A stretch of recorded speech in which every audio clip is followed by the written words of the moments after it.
Each rider searching for his moment of glory. Battling against the odds in the world's greatest college weekend. For some, one last chance at history. For others, the renewal of a tradition. That one day is here. The Little 500 coming up next.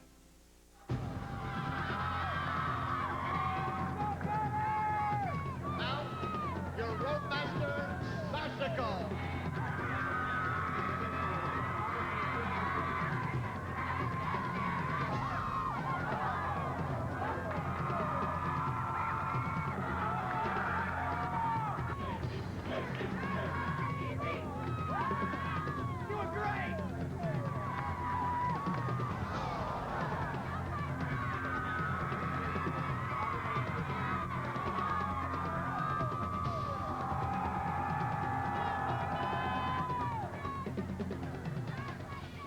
We welcome you to Bill Armstrong Stadium on the campus of Indiana University for the 52nd running of the men's Little 500 on Insight. Hello, I'm Dave Peach alongside the top 5 with Delta Chi.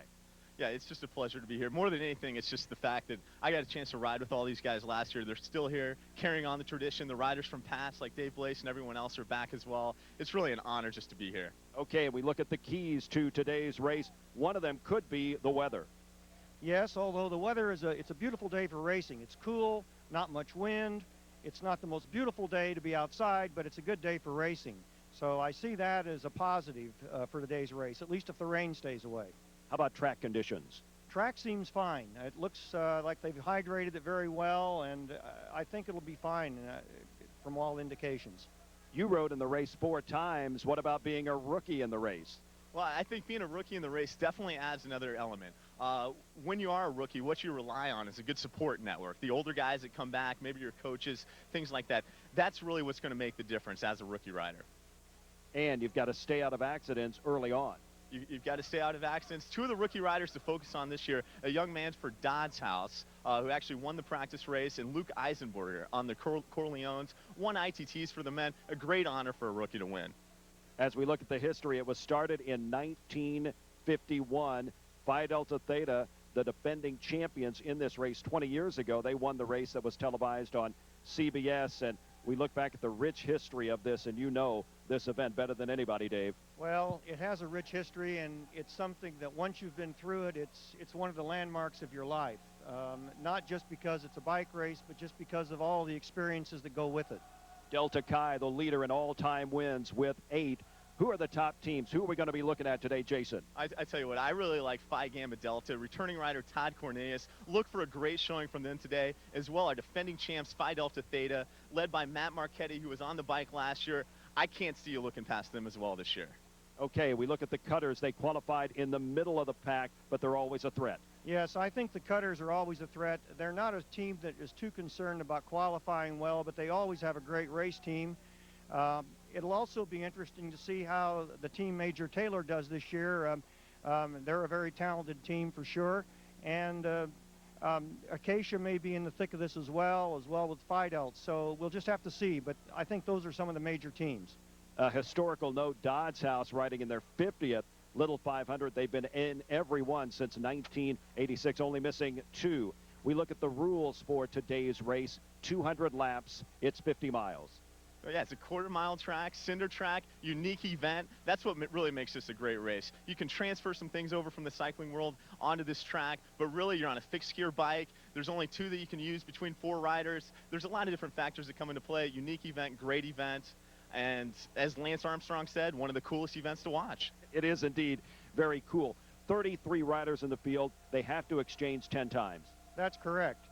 So it really doesn't help that much if you can ride the whole race by yourself. You're still going to have to come in and make 10 exchanges, and that tends to moderate the strength of the really super rider that might be in the race. Okay, are we ready? The men's Little 500 is coming up next. We'll be back with the starting lineup and the start of the race coming up next on Insight.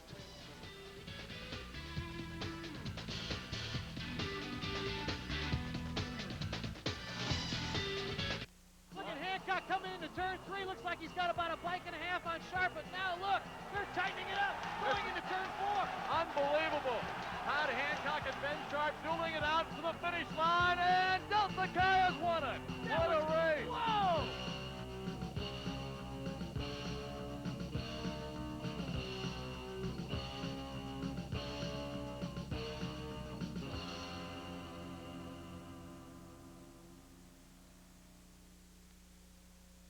Finally, winter's over. Spring is here. Summer is on the way, and vacations are right around the corner.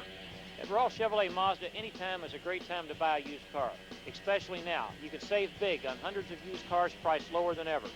For instance, a 2000 Chevy Cavalier for $89.95, or a 2000 Chevy Blazer 4x4 for $15,995. Ross Chevrolet Mazda, where you always have the lowest price, great selection, and award-winning service.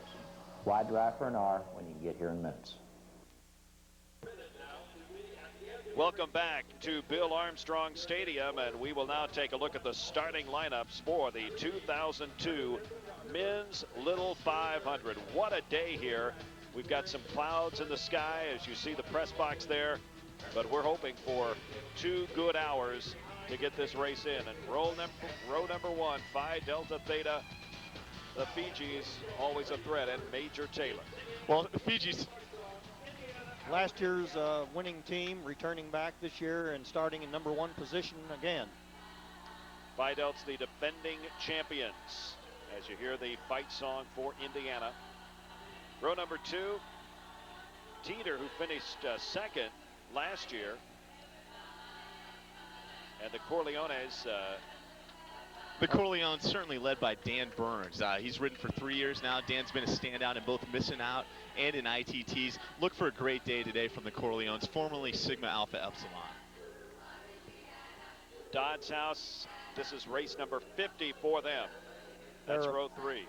Dodds House is always a threat in this race. I'm sure they'll be right in the thick of the fight today.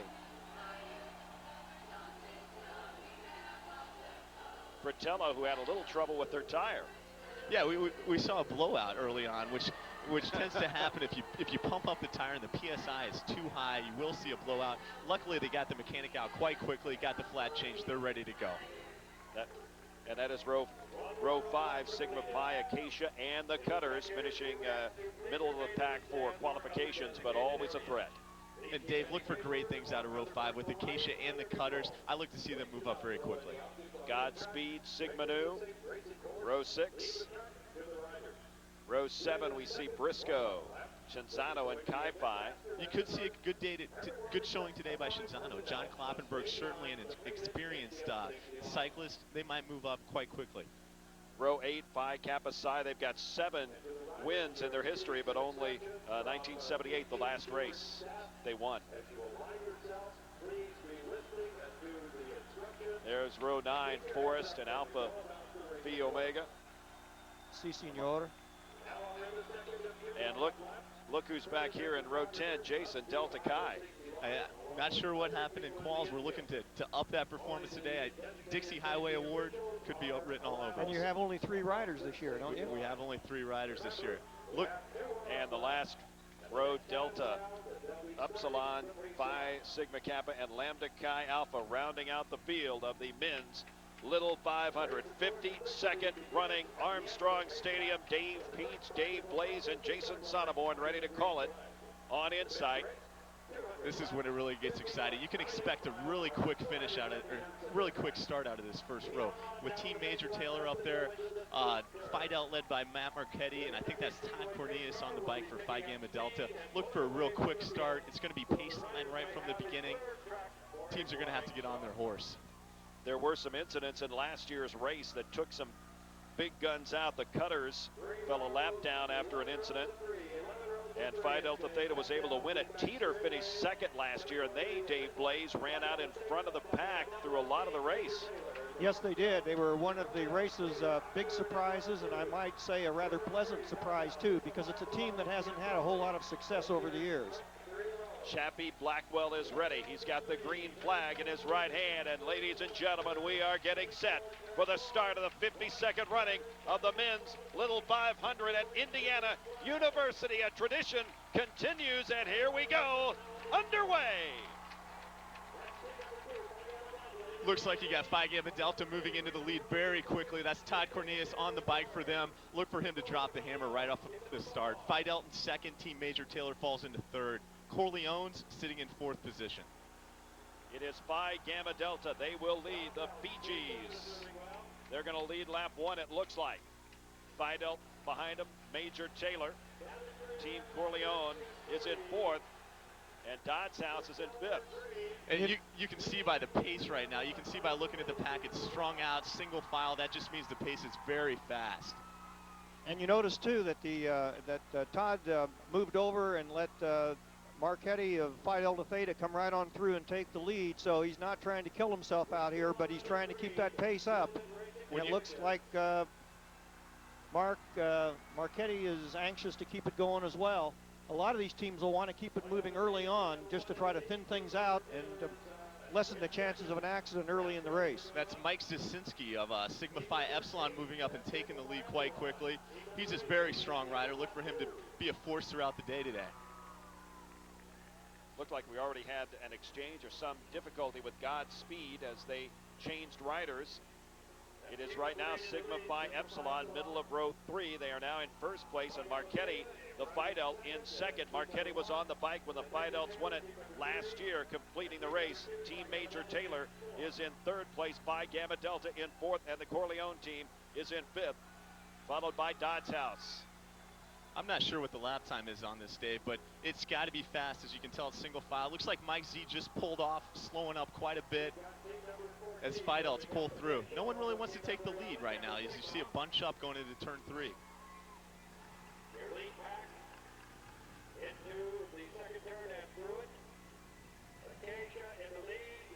That's Acacia on the lead right now. They're a very strong team, led by certainly by Kevin Baines, who's up front right now. Dan Burns coming around the outside. Gafambi sitting in second place right now, led by John Grant. So is that Corleone in first? Exactly, Corleone. And Acacia moving up. 4 laps complete. The race here for the men's, 100 laps, or 200 laps, which equals 50 miles. The women race 100 laps, the men 200, a model after the Indianapolis 500. And as you look back at the history, the Indianapolis 500 and the staff there very accommodating as the event began in 1951. This is the 52nd running of the men's Little 500 from Armstrong Stadium. And that's the lap time on that last time was 35.7, which is a pretty respectable lap speed out here. It's especially in the race. Exactly, Dave Blaze. As you know, the race is going to start off quite quick. John Grant finishing 5th in ITTs is on the pole right now as you see him move to the side and letting Kevin Baines of Acacia pull through. John Grant representing Team Gafambi in their first year of existence. He was 4th in the time trials for the individuals. It is right now Acacia in first, Phi Gamma Delta in second, the Phi Delts sitting third. Lap 6 completed. Phi Delta Theta, the defending champion of this event. A beautiful crowd on hand. I tell you what, a beautiful day, I should say, as the sun now peaks out here. You can't beat this. With all the colors, with all the excitement, it's just a great day, a great event put on by great people that volunteer their time through the foundation to make this all possible. Everywhere you look, this event is called the biggest intramural event in college, the world's greatest college weekend. Well, we're turning 36.5 on that last lap. Oh, it looks like Octoon just dropped an exchange right there, team number 6. That's going to hurt them as they fall back quite a bit. To put this in perspective, a 45-second lap would be 20 miles an hour. So significantly faster than that. Probably up around 25 or so. And that's Todd Cornelius on the bike. When he's on the bike, you'll see it strung out like this all day. People trying to get a draft tight behind his wheel. So Phi Gamma Delta, and now it looks like they're going to give way to Phi Delta Theta as the leader. And in second place, Gafambi. And Major Taylor sits third. That's really no surprise to me right now, Dave, to see Phi Delta up there, to see Gafambi, to see Team Major Taylor with some experienced racers. No surprise at all.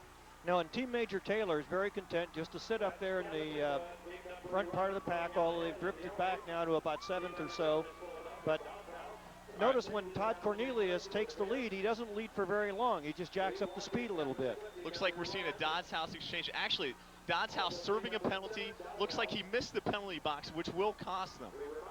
Dodds House, he raced ahead for the exchange, and it did him little good there as he almost slammed into the wall there with the bike. What happened there, Jason? Well, it looked like he just broke a little bit too late, trying to pedal too long into the penalty box, which caused him to go by. Dodds House about a quarter lap down. We'll see if they can make that up. With teams going in for exchanges right now, as Phi Delta is doing, it's going to be tough to catch up quickly. Phi Delta Theta ready to exchange. They've got the pit to our far right. That's the second to the last on the front stretch. That's the pit they won out of last year. I'm sure they're happy with that choice. Lap 10 complete. Phi Delta Theta listed as the leader on the board, but with the exchanges, it's kind of difficult to tell who indeed is the leader right now. And as the teams exchange and get back into the pack, we'll see what transpires. Looks like a lot of exchanges here, and Sigma Phi Epsilon, the leader, goes in. That's a clean exchange. We'll see if he can get back with that lead pack quickly. Lap 11 complete. Sig Ep coming off a good performance last year, finishing third, returning a couple riders in Mark Downing and Mike Z. I look for them to be quite strong today. It's getting ever faster. Last lap was 34.8. It'd be interesting. And you'll notice the pack has really thinned out quite a great deal. I mean, the teams that have enough juice to really go today are together in this lead group, and they're strung out because the pace is very quick. And if they keep this up, we could have a new record today, I think, Jason. What do you think? Yeah, I agree with that entirely, Dave Bliss. I think with the well-rounded teams that we have in the race today, a lot of teams with a lot of talent, I can see it being a very quick race. And we've avoided a major wreck here at the beginning of the race, and things have thinned out quite a bit, so looks like we've really got a good one going. They're still single file going into turn 3. On the lead, that's Pi Kappa Phi. That's Brian Wire, a very experienced racer in the summertime. They start at the inside of row 4. The lead, or the record for the race, set in 1988 or 86 by the Cutters. 2 hours, 1 minute and 44 seconds. Are we going to set a record here today? Well, it's hard to say, but at the pace they're running, and if they keep this up, and we've escaped a major accident here when the pack is tightly bunched at the beginning of the race. So this is the kind of race that could really give you a record time, where you have a group of riders out front cranking it on at a fast rate, alternating, taking their turn at the front, and it's almost as though you're doing a team time trial. Corleone's in for an exchange. Has Major Taylor switched riders right now at this point? I don't believe so, Dave. They haven't exchanged, but they have taken their turn at the front, although he did not pull very hard. It looks like he was just sort of content to. Now he seems to be accelerating as though to come in for an exchange. Get ready for a Major Taylor change. But notice they're countered immediately. Fiji right on the wheel, not letting them get that gap. That was an element of a tactical error right there, Dave. His team Major Taylor went in for the exchange from the front of the pack. Typically, you want to be 3, 4, 5 riders deep. Well, they tried, but Todd wouldn't let him go. Todd Cornelius immediately countered and now is making him chase. And you see Todd Cornelius is really putting the pressure on as he leads the pack down the back straightaway. Oh, is he ever? Look at him with that back flat. I think this was a tactical plan by Fiji. I talked to Todd before the race. His exact quote was, "I look to turn the screw on these guys today." And he certainly is trying.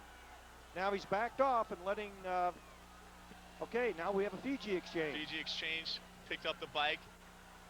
Nice exchange. You'll see them right back up front with the leaders. That's Acacia on the lead, the Corleone sitting second, and our defending champions Phi Delta Theta in third, coming out of turn 2. Looks like Phi Delta may be up on Team Corleone. Acacia, your leader right now, 16 laps into the Little 500, 52nd running. This is Kevin Baines coming in for an exchange. We're going to see the classic Acacia exchange right here, and the element of the Ghost Rider as the bike doesn't touch anyone for a minute. Kind of like we saw with the Thetas. Beautiful exchange. And they liked it. He liked it. You'll see them drift right back in with the leaders. Also Sigma Phi Epsilon in for an exchange. They're going to have to chase quite a bit, Dave. So Phi Delta Theta now the leader, Corleone behind them, and Phi Gamma Delta in third. And Team Major Taylor's gotten themselves back in the pack. Looks like they sit sixth right now. Acacia or Gabambi in fourth place.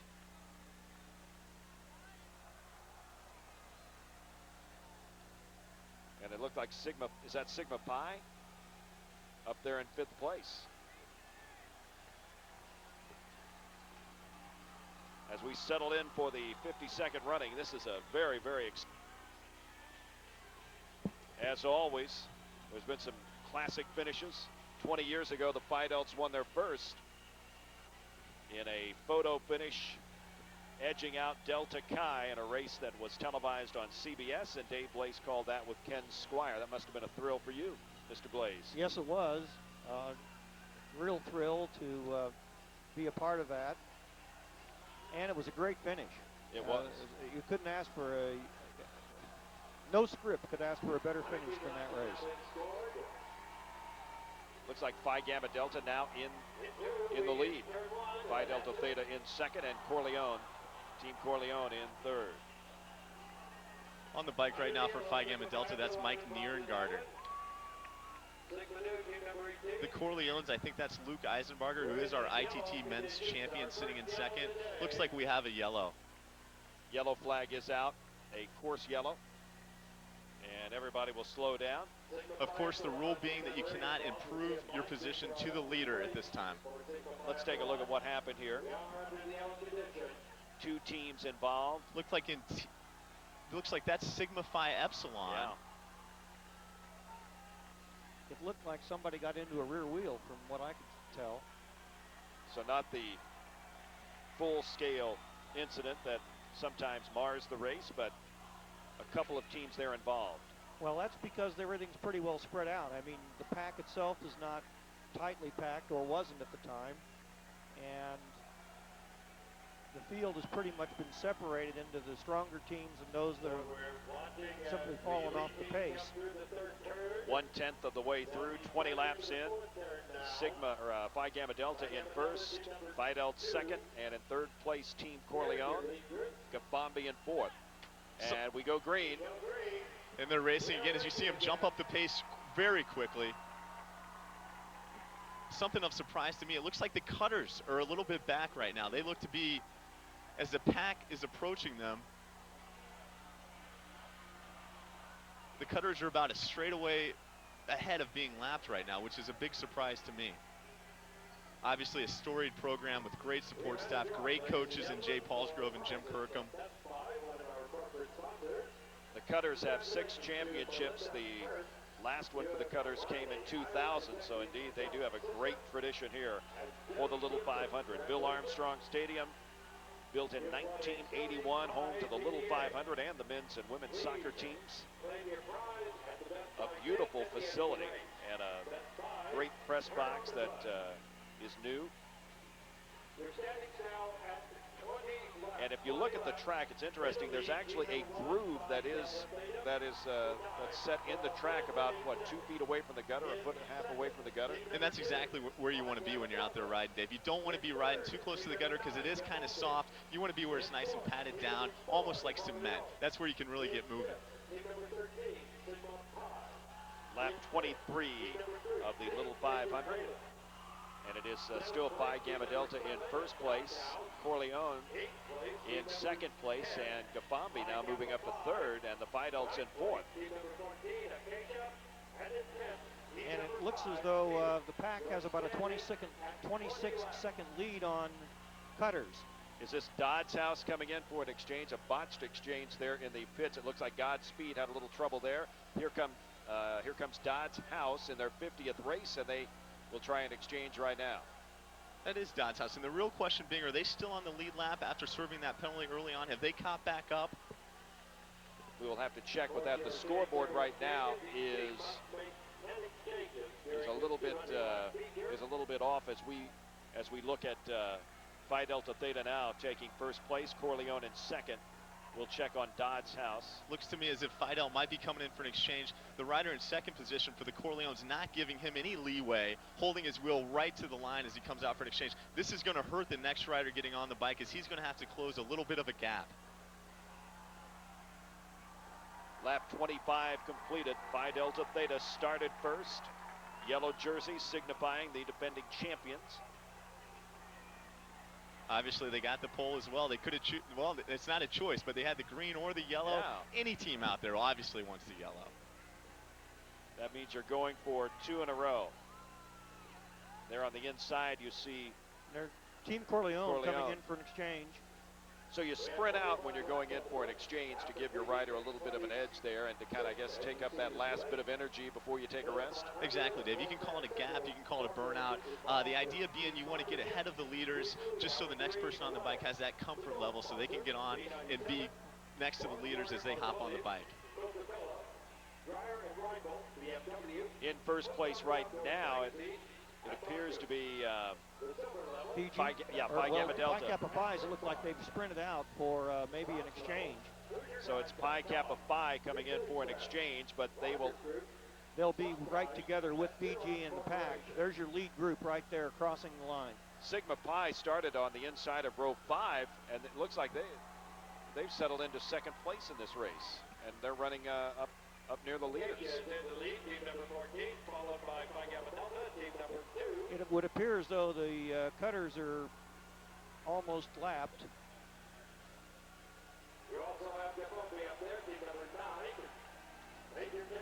Looks like Acacia is coming in for an exchange right now. We'll see how this exchange goes.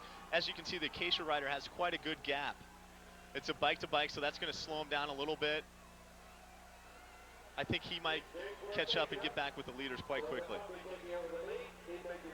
So Gafambi now in front, Major Taylor second, and Phi Gamma Delta in third place. And now Phi Gamma Delta out to first. The Phi Delts look to be in about fourth position. Looks like the Fijis are going in for a burn, Dave, as I see another rider out. Right, another exchange.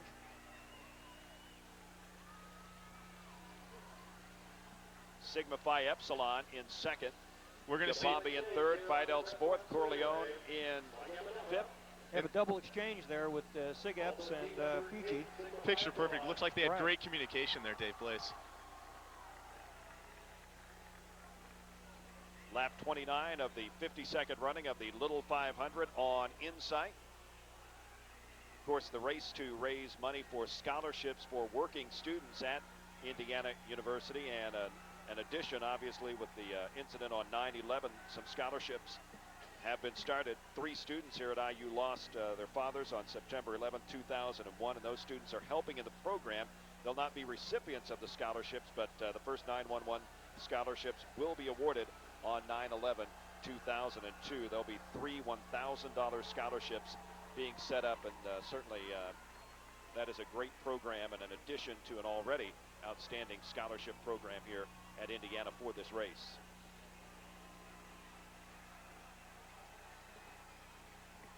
Lap 30, and your leader is Team Corleone. Looks like the cutters. They're just getting lapped. Yeah, by, the cutters are being lapped. Yeah, is that Chi Phi? Are they on the lead lap as well? Chi Phi in the green and white. Yeah. Yeah, there are some teams, and I think that was the cutters going down a lap.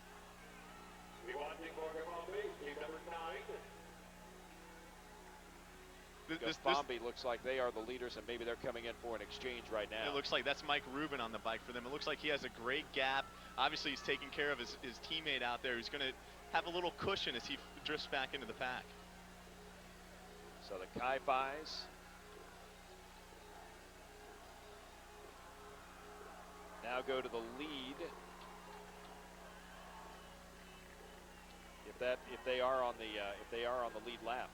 One of the things that strikes me in this race today, Jason, it seems as though there's such a willingness on the part of the riders in this pack to take a short pull, swing over, and let someone come through, and everyone seems to be willing to do their share at the front. I think you're exactly right. I haven't seen so much of that as I can recall in past races.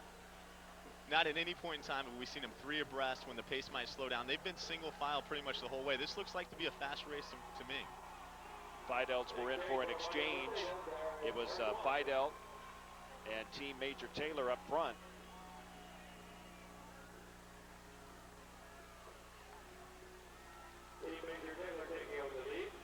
Team Major Taylor in the lead, but they're getting ready for an exchange. This looks like to be an exchange by Team Major Taylor. This is Yeah. one to watch. They have not participated in the preliminary races. They did qualify, obviously, outside of row number 1.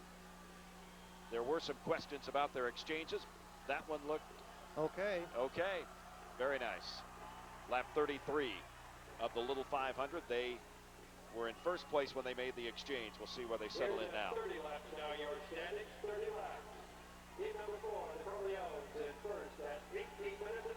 You might hear Chuck Crabb after lap 30. It was the Corleones in first place. We are now at lap 33. Little 500, Bill Armstrong Stadium. Right now, the leader coming in, actually the SIGEPS and Team Corleone coming in for exchanges. And that's Acacia on the lead. So Acacia is your leader as we go to a break. The Little 500 2002 edition on Insight. Well, you've got 35.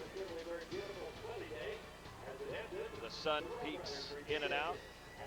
As you see, Chris Irk of the Corleones pulling him very Looks stiffly like- down the backstretch. It looks like Fiji and Dodds House are out here setting the pace at the moment. Oh, so it is Fiji in first. Fiji and Dodd. Looks like Fiji's coming in for an exchange. Dodds is coming in as well.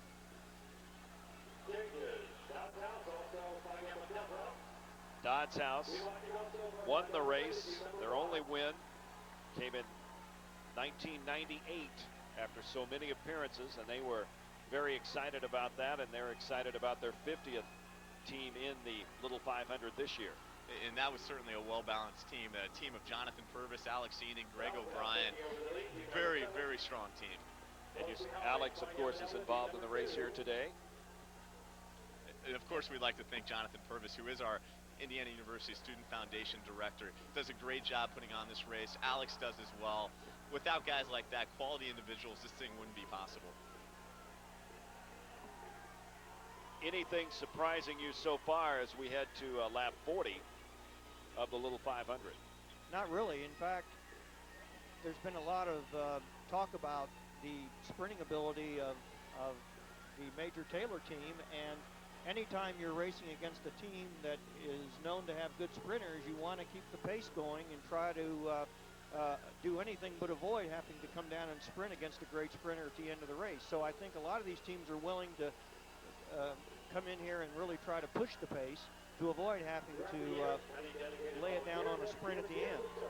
So we do know that Phi Gamma Delta in first place and Dodds House in second place. They have broken away from Team Corleone a little bit.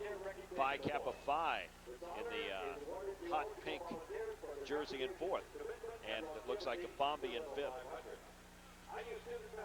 And Acacia sixth.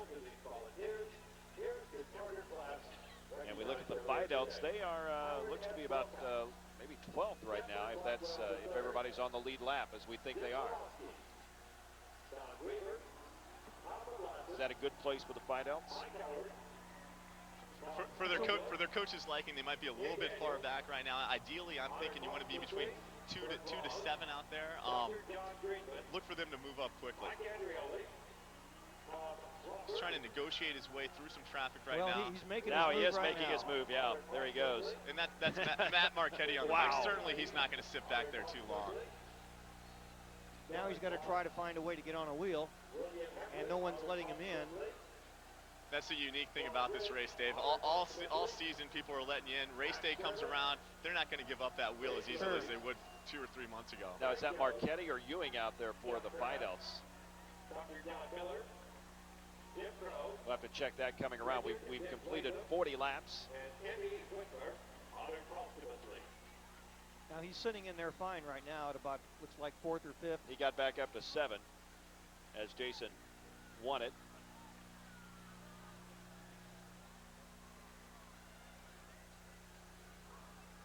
Now that is indeed Marchetti. Team number 8 coming in for exchange. That's SIGEP. I think they might be 1 lap down, though. Corleone's also in for an exchange. Solid exchange. Back on the bike. Look for them to get back up to the front quickly. So it is Phi Gamma Delta right now in first place, and it looks like Gafambi might be coming in for an exchange as they break out. Look at Marchetti of Phi Delta Theta marking his wheel very quickly. When you're going out for a gap, that's not what you want to see. You don't want to see anybody on your wheel. So is he taking advantage and in effect drafting a little bit off that speed? What he's going to do right now is he drafted off that, and then he's going to take another lap and bring it in on the following lap, which he's quite a ways in front of the leaders right now.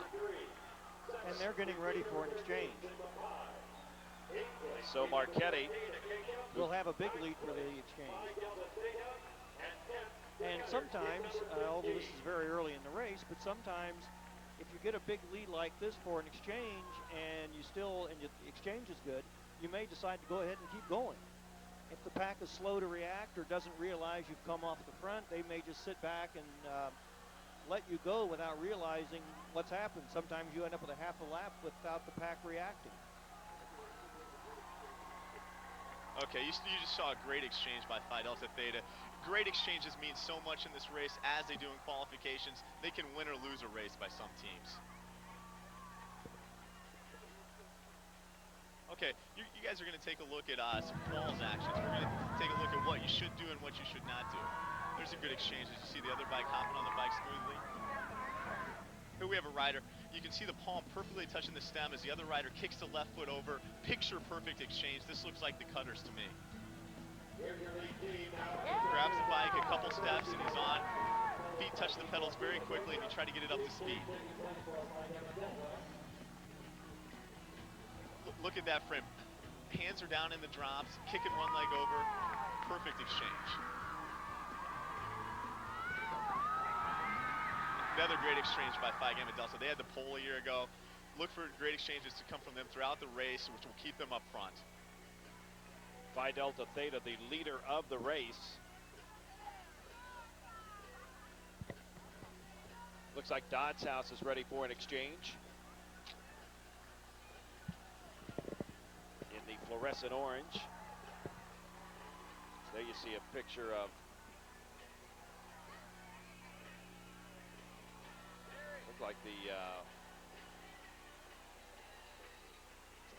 like Phi Delta Theta, and they are the leader.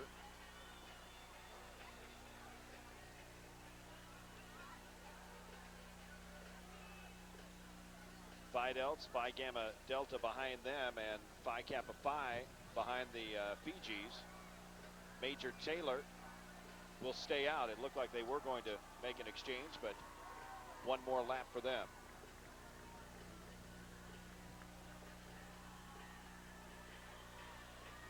Looks like we have Phi Delta leading the way in first. In second place, we have Phi Gamma Delta. In third place, that's Phi Kappa Phi. Fourth, looks like Gafambi is sitting nice and pretty in fourth with a comfortable draft. The Corleones are moving up on the outside. They are in the white jerseys, now moving up to third place. And in fifth place, it's Gafambi. They've had a solid day here, Jason.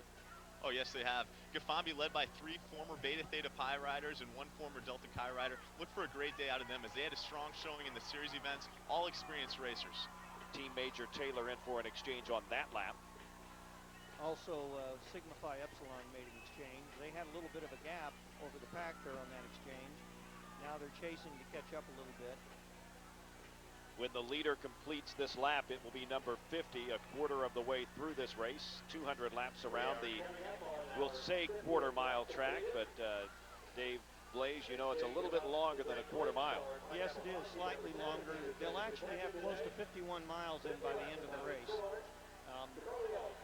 This track, built to configuration around the soccer field, is made slightly longer than the 400 meters of the old track.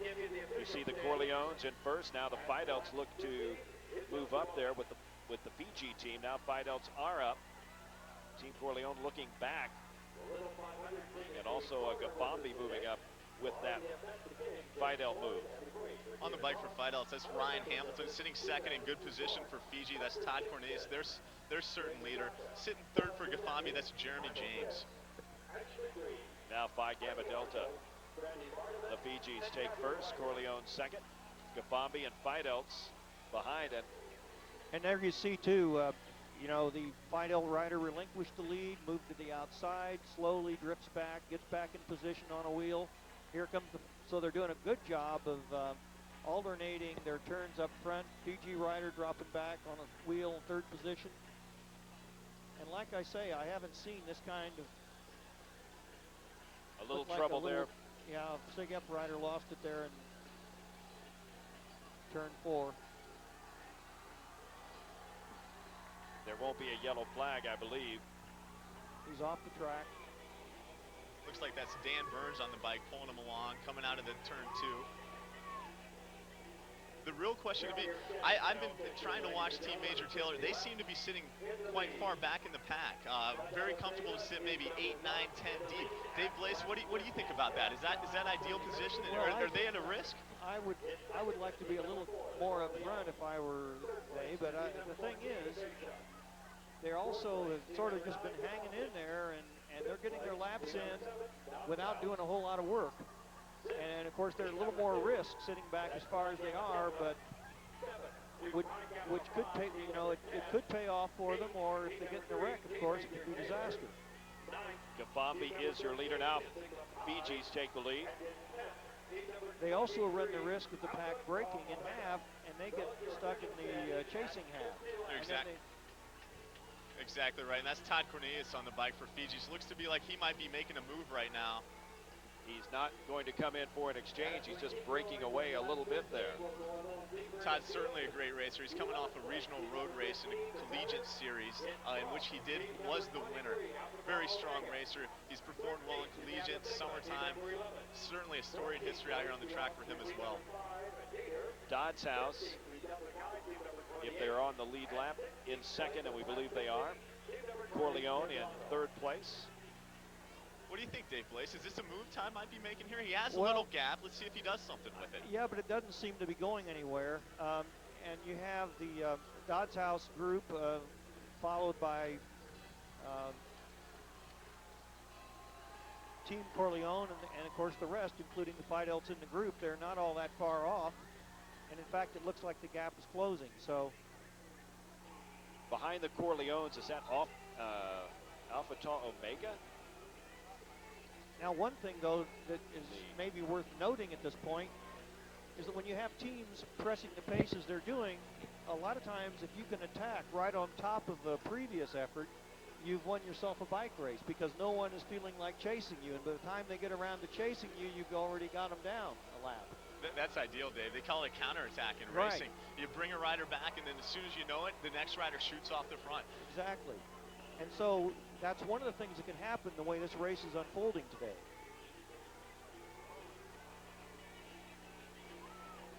So it may very well turn out that we have a team away at the end of the race, or we may have a scramble to the line, and really it may not come down to a classic sprint finish. Looks like Gafambi coming in for an exchange. Dodds House second, Fiji's behind them, Corleones and Fidels.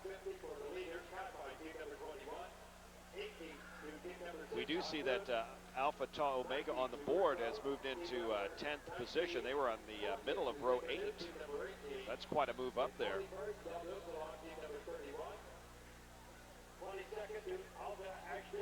Looks like the pace slows down just a little bit as the riders bunch up on the backstretch. This is really when you run the risk of an accident out there.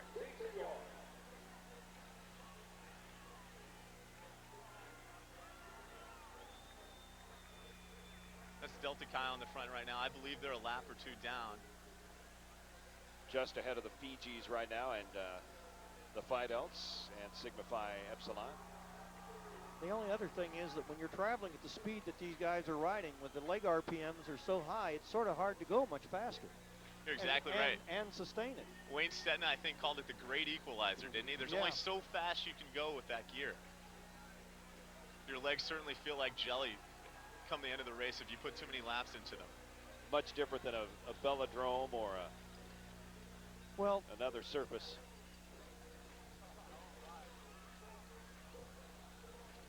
Fidels now in the lead, it looks like. Them and that's Team Gafambi. Gafambi moving up.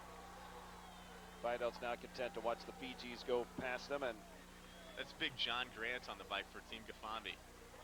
former Ohio State swimmer, transferred to Indiana, and he's looked good on the bike ever from the start. Now, sitting behind the Fijis right now, Jason, is Alpha Tau Omega. That looks to be Alpha Tau Omega. And they are currently in 4th place. Is that correct? I mean, they're riding right up there with the Fijis unless they're a lap down. That would be quite a move up. That is quite a move. Certainly the rider that started the race for them deserves a lot of credit, because when the pace is quick in the beginning, it's very tough to move up. They've stayed with the leaders now in lap 60. An impressive performance for Alpha Tau Omega. 60 out of 200 laps complete. Looks like Team Corleone's coming in for an exchange. That's Dan Burns on the bike for them. Comes from a long line of, well, not a long line, but his older brother Matt rode for SAE for a couple years. Both great riders in their own respects. Well, good exchange there, and the Corleones are off. To give you an idea of the leg speed out here for the miles per hour, now when these guys are running, say, a 120 RPMs with their legs, which is a pretty high RPM rate to maintain, they're running at around 24.6 miles an hour. And that's approaching, I mean, it's not race record speed, but it's getting close. And in contrast to in a regular cycling event, when you might be out doing a time trial or something, an individual time trial on a bike with many gears, you're not quite pushing that 120 RPMs. You're around 90 to maybe 100. So you're spinning at a very high rate out here on the little 5 That's right. That's a pretty high rate of RPM to maintain for very long. Fidel exchange you saw there. Lap 62. And the Fidels shown as the leader. Gafambi's in 3rd. Actually, it's Corleone in 1st, Fiji 2nd, Corleone in 3rd. That looks to be or Luke. Gafambi in 3rd, I should say. Luke Eisenbarger on the bike for the Corleones. He's winner in ITTs. Looks like we have some big guns out there right now, with Cornelius sitting 2nd and John Grant in 3rd. Look for the pace to remain kind of high. Acacia is in 4th place right now. A lot of jockeying for position. And we look for the Fidels.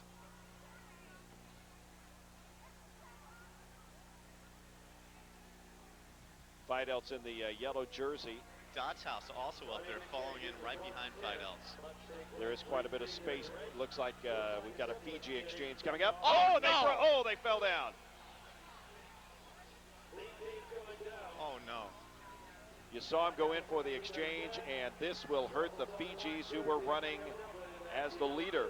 That was unfortunate. It looked like Kappa Sigma was coming out for an exchange as well. I think they're a lap or so down.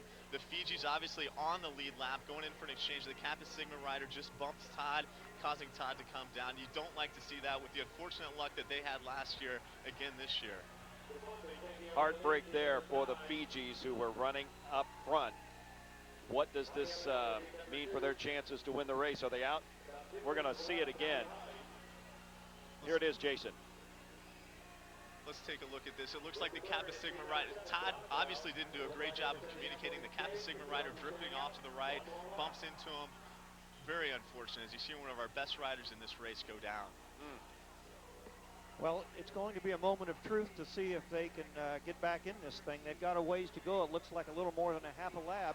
If anyone can do it, it is the Fijis. I know they came back and finished 2nd in both 1999 and 2000, coming back from wrecks. Yes, they've had quite a history of coming back from adversity like this and getting back into the thick of it. So it's becoming a yearly tradition with Fiji, it looks like. They've got their work cut out, and we were talking with Jason yesterday. You said you like the Fijis a lot in this race. Oh, I think they have great depth. They have great coaching. I think it's not either Troy or Corey Lewis that helps out with them, but they have a great support network. You can look for them to be in the top every year.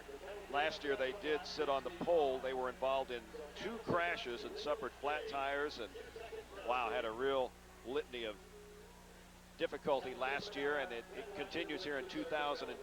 And it's not something you want to see. No matter what team it is out there, you root for the best of luck for everyone, and you just don't want to see unfortunate things like mechanicals happen.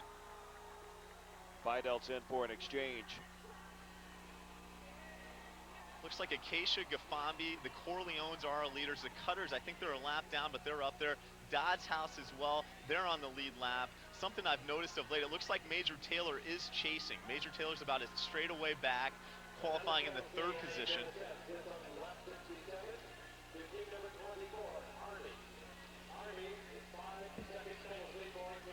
We all kind of hold our breath after that PG mishap and see what happens for lap 68 of the men's Little 500 here at Armstrong Stadium. The pace looks to be really hot right now, really hot, as the Fidelts might be coming in for an exchange. Get a little gap on the 3rd place team. The team, the Corleone in 2nd, Fidelts in 1st, Gafambi sits 3rd.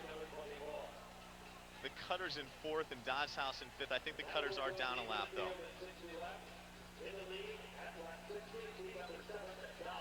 And it looks like Team Corleone's got keeping the hammer down. Here's a Fidelt exchange. Now Great they're exchange. exchanging a lot, Jason. They just exchanged a few laps ago. Well, when you're a very balanced team, as Fidelt is, you don't have to leave one rider out there too long. They might want to switch it up. Right now, you see Matt Marchetti getting back on the bike. Certainly their best rider.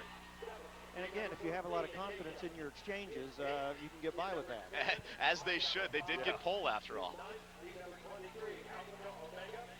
So it is Phi Delta Theta in 1st place. No, I think it's the Corleones, Dave, who are coming in for an exchange right now. So we'll see. Well, you've got a good working group up there in that lead pack, and they seem to be willing to get out there and do their share of work. So Gafambi in 1st place. Yes, and they're keeping the hammer down as well. That's Kappa Sigma behind them. Although they are not on the lead lap, and Not Dodge on the House lead. in 3rd. Yeah, but it doesn't matter if they're out there taking their pace. They're making that lead group go faster. You're exactly right. And you can get yourself back into the race against a lot of other teams that are.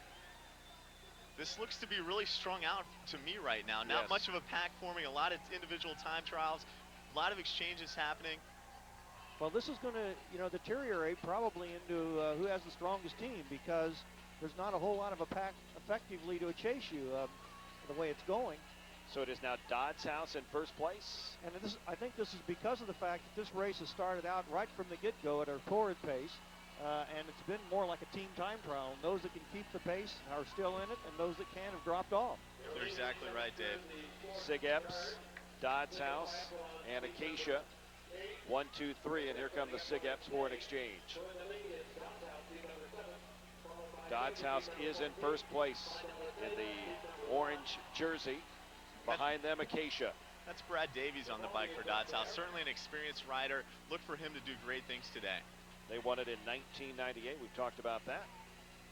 Also falling to misfortune last year, was Dodge House. They had some difficulty in the incidents, along with Briscoe and Cinzano and Alpha Tau Omega, team that's run very well. They right now on the scoreboard show in 9th place, and they actually placed in the middle of row 8. So a nice move up for Alpha Tau Omega. Right now, Dodge House in 1st place, and team number 9, Gafambi, shown in 2nd. The Fidelts in 3rd. In 4th place, Corleone, Team Corleone. And in 5th place, the Fijis are shown on the board as the 5th place team. That's Marchetti on the bike for Fidelts. Looks like he's gapped the pack again as it's going to come back together. The Acacia rider closing that gap quite quickly. And it looks like the Major Taylor rider is just a little less than a half a lap down. He's trying to make a strong effort to get back into this, but it's a lonely chase, and he's pretty much got to do the work. He is fortunate right now. He has Pi Kappa Phi with him. I think that's true. That's Brian Wire on the bike for them, and he's a pretty strong rider. Look for them to maybe trade off on some poles, save some energy. Major Taylor right now shown in 6th place. Dodge House, your leader. Behind them, Gafambi, Acacia 3rd, Corleone 4th, and Fidelts 5th. Cutters a lap down, we believe. Here's the Dodge House exchange. Look for this. Oh, picture perfect exchange. He's back on the bike quickly, stumbles with the pedals a little bit. Look for him to get it back up to speed, though. 75 laps complete. Dodge House, the leader, in for an exchange, and they give the lead to Gafambi. Fidelts now in 2nd place. Actually, that's Corleone now in 1st place. We'll see if they a Fiji exchange. Corleones have a little bit of a gap. Let's see, they don't have a rider out looking for an exchange right now. That's Clint Steele. Corleone's placing all 4 riders in the top 10 in ITTs. Certainly a strong team. Definitely a team to contend with today. Fiji shown in 5th place. Dodds House in 1st. 2nd place team, Gafambi.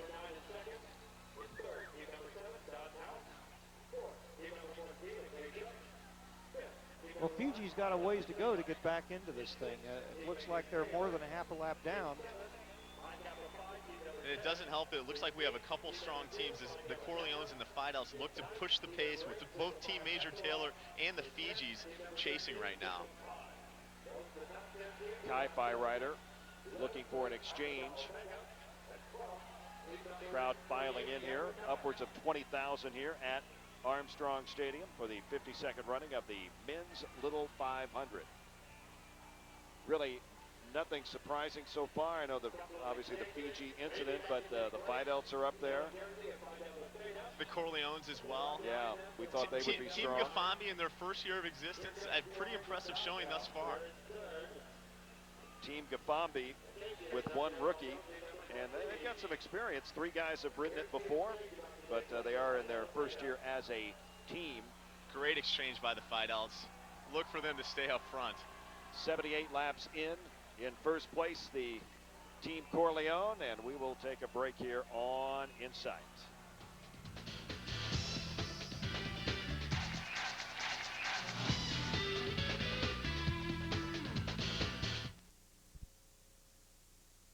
Corleones, you can see off the front of the pack just a little bit, establishing a little gap with the other leaders.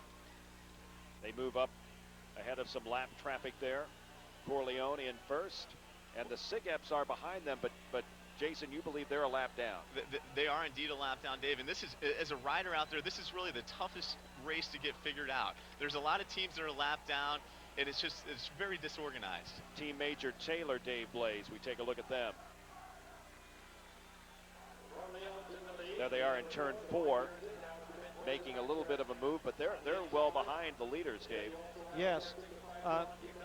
I didn't see a crash for Phi Delta Theta, but it looks like they've taken a spill. They're chasing, and the rider, as he came by, had cinders all over his jersey. Maybe a little spill. As you see, yes, because here's Dodds House, Gafambi, and over a half a lap behind is Phi Delta Theta. And as you saw, the Major Taylor rider looks like he needs to close a gap as well. The Phi Delta Theta rider is coming up behind the Team Major Taylor rider. It could be at their advantage to work together. As you look at the Team Corleones in the lead right now, pushing the pace with his head down. So another team running up front with some sort of an incident. Well, this looks to be significant to me. We see the Corleones off the front. The 2nd place team, team number 9, Gafambi, is back here. So it looks like Corleone has opened up quite a gap here. Almost a straightaway behind. And there's no effective chasing group. Team Gafambi has effectively no one to work with. I see Acacia there. I see Delta Chi. But I think the pace of this race is beating up a lot of people, Jason. I have to agree, and it's very spread out. It's very disorganized. As a rider out there, you really don't know who's on the lead lap, who's a lap down, who do I need to be behind. That's Chris Irk on the bike for the Corleones, just dropping the hammer, viciously going at those pedals. Exchange coming up for the Corleones. And here comes the 2nd place Gafambi team. With Acacia, that will help them. And they just now crossed the start-finish line behind. About a quarter of a lap behind our leaders, the Corleones. With a fresh rider on the bike, the Corleones seem to be pushing the pace as they're hammering along the backstretch. Okay, here comes a final exchange. They've been making good exchanges all day, and here's another good one. Team Corleone has never won the Little 500.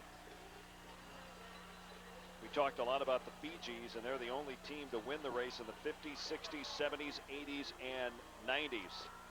If you look at the big winners in the race historically, Delta Chi with 8 wins. They're well out of it. Phi Kappa Psi, again, not a contender today. Fijis with 6, Cutters with 6. It looks like Phi Delta Theta with 3. So it's not going to be one of the Looks like not one of the big ones that takes the checker today, although the Fijis have 115 more laps to reel in the competition. The real surprise to me right now is somehow Phi Delta Theta seems to be 3/4 of a lap down on our leaders, the Corleones. I'm not sure how it happened, whether it's a Bosch exchange or a wreck at some point in time, but they are behind. Well, that and the Fijis trouble on their exchange, the two big factors as far as those teams, and the beneficiary for that has been Team Corleone. Yeah, Team Corleone just kind of pumping away right now, establishing that lead. They're sitting in really pretty right now behind SIGEP. Although they're a lap down, that doesn't mean those two teams can't work together and push that lead even farther. So the Fiji team in black, you feel a lap down to the Corleones. The Fiji team is a lap down. Yeah. Right now we need to watch Gafambi in second. I think Dot's House is still right up there in third. Look at Team Major Taylor go. He's really flying. He's opened up a significant gap on Phi Delta Theta. In fact, Phi Delta's had a little bit of a gap as a result of an exchange, and he's just blowing them away. Looks like Simeon Commission on the bike there for Team Major Taylor. You see another Phi Delta exchange coming in. That's Matt Ewing getting back to their money man, Matt Marchetti. Let's see if they can make up some ground. They run a risk of actually being lapped at this point. Right now they are in turn 2. And we pick up the leader, the Corleones.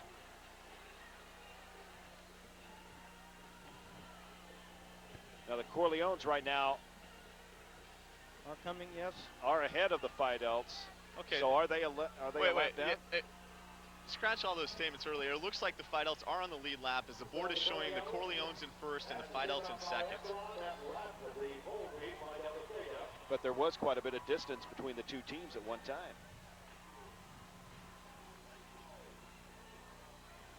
So the Phi Delts in second place, and they've closed the gap through a series of exchanges or some. It looked like at one point, though, there was quite a bit of distance, but Marchetti made it up, or the Team Corleone through an exchange. That's Dan Burns on the bike for Team Corleone, Mike Zazinski in second, and Matt Marchetti in third. The Corleones look to be coming in for an exchange. Let's see how quickly the Corleones can get back with our leaders, Phi Delta Theta. Lap 90 complete. Dodds House and Acacia with a little gap between the Corleones and Phi Delta, but they're chasing very hard. Team Major Taylor shown in 6th place. And in 5th place, team number 14, Acacia. And also Gafambi right there in their first year of existence in 4th. So Phi Delta Theta. And Corleone. Yes, they are, I think. Team Major Taylor going a lap down, Dave Blaze. It looked like Major Taylor just got lapped. So do we know, are the Phi Delts being, we don't feel the Phi Delts are being lapped by Team Corleone. We feel they are on the lead lap. Yeah, it would appear that way, yes. The team being spread out, and I know a lot of the talk being made of the pack and riding with the pack. Is it a case that there is no pack today?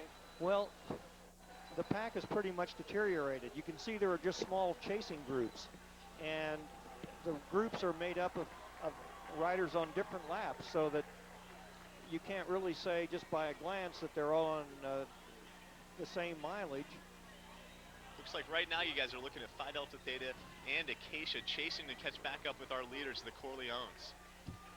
But I think the reason for this, the race has been so fast right from the start, and everybody was out there pulling and working hard, and some have been able to keep that up and some haven't, and it's just literally broken everything up. We talked earlier about if a pack splits into two and you get stuck behind, you got to be able to react immediately or you get left out.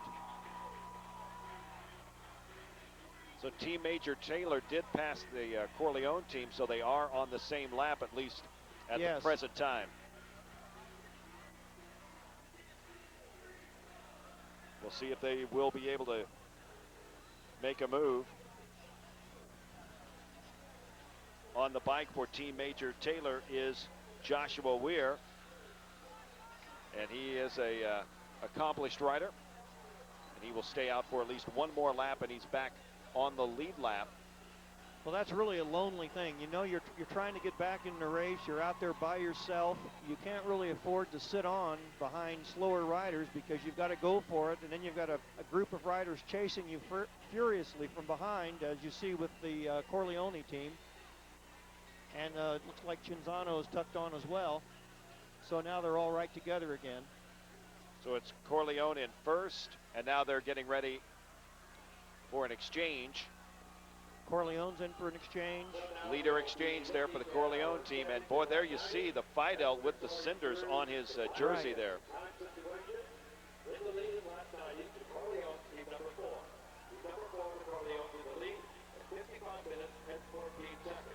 Lap 95, we're getting set to go halfway through this little 500 on Insight. 52nd edition. The Corleones seem to be riding quite strong to me today. They're off the front consistently. A very well-balanced team. That's Clint Steele on the bike right now for them. I do believe he is a rookie, so look for him to come back with great performances in the future. Team Major Taylor on the lead lap, but about 3/4 behind. Team Corleone in first place, Fidel's in second.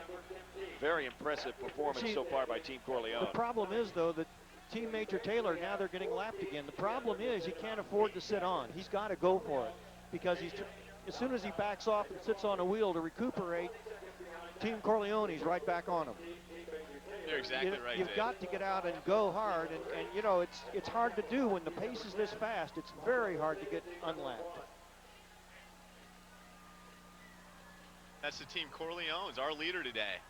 And it isn't that they're not riding well. That Joshua Weir is doing a terrific job trying to get his team back in this thing. But again, he's look at it. He's smooth. He's had a lot of RPMs there when he was moving. He's sort of backed off right now, waiting for someone to come through. But he needs to go for it. And here comes Corleone on around again. I think he's going to sit on the wheel, which he is. But I think that makes him a lap down. right. So it doesn't help him get back into the lead lap. But It certainly helps Team Corleones as they're working with a strong Team Major Taylor to get off the front and establish that lead over our second place team, Acacia and Gafambi and Dodds House. Scoreboard now showing the Fidels in 8th place, so maybe they are a lap down.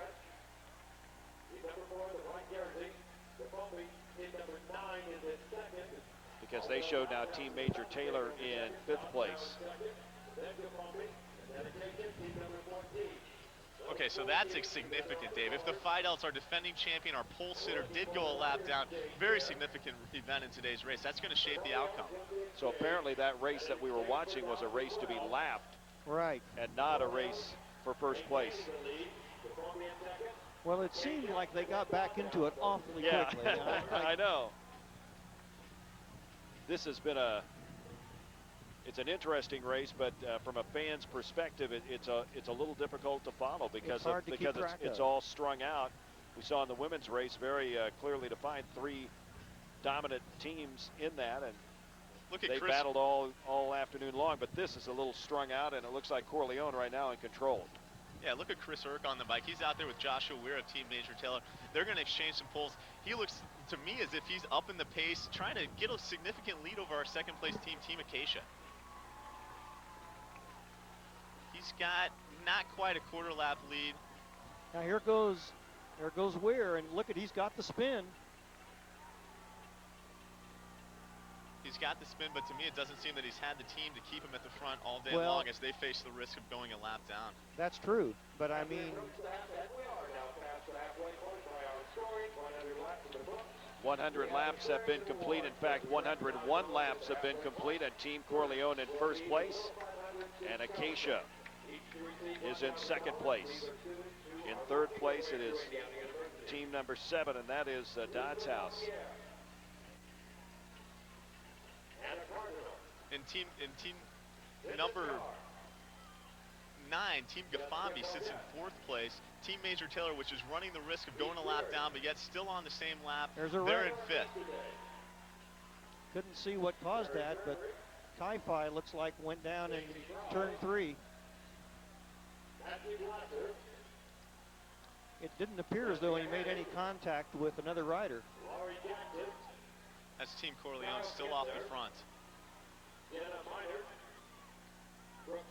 And the second place team, Acacia, we can't even get them in the same picture because of the way Team Corleone has dominated so far. Certainly dropping the hammer, Dave, and with the race so spread out like this, the effort to catch back up with our leaders could be quite tough. Yeah, it really sort of it becomes a pursuit race, really, if you want to get back into it. Across the start-finish line, Team Corleone and Acacia on the 4th turn. So that's the margin of the lead for Team Corleone as they run out in front. 103 laps completed of the 52nd Little 500 on Insight.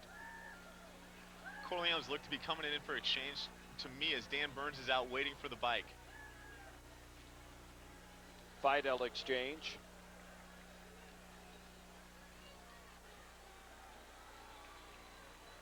And they sit 8th place right now, and indeed an incident happened there as a rider took a spill and cost them a chance at victory, much like the Fijis with the exchange that they had that put them a lap down. Looks to me like it's coming back together a little bit as the Corleones are being caught by our second place team, Team Gafambi. John Grant of Team Gafambi, a great effort right now just to catch back up with our leaders, the Corleones. And it looks like the Fidels are making some progress at maybe getting back in, but again, it's going to depend on how this chasing group is willing to, or the lead group, I should say. And this could be a great race to watch with two independent teams, the Corleones and the Gafambis, both with a significant lead, about a quarter lap over our third place team, Team Acacia. And of course, Don's House is in this too.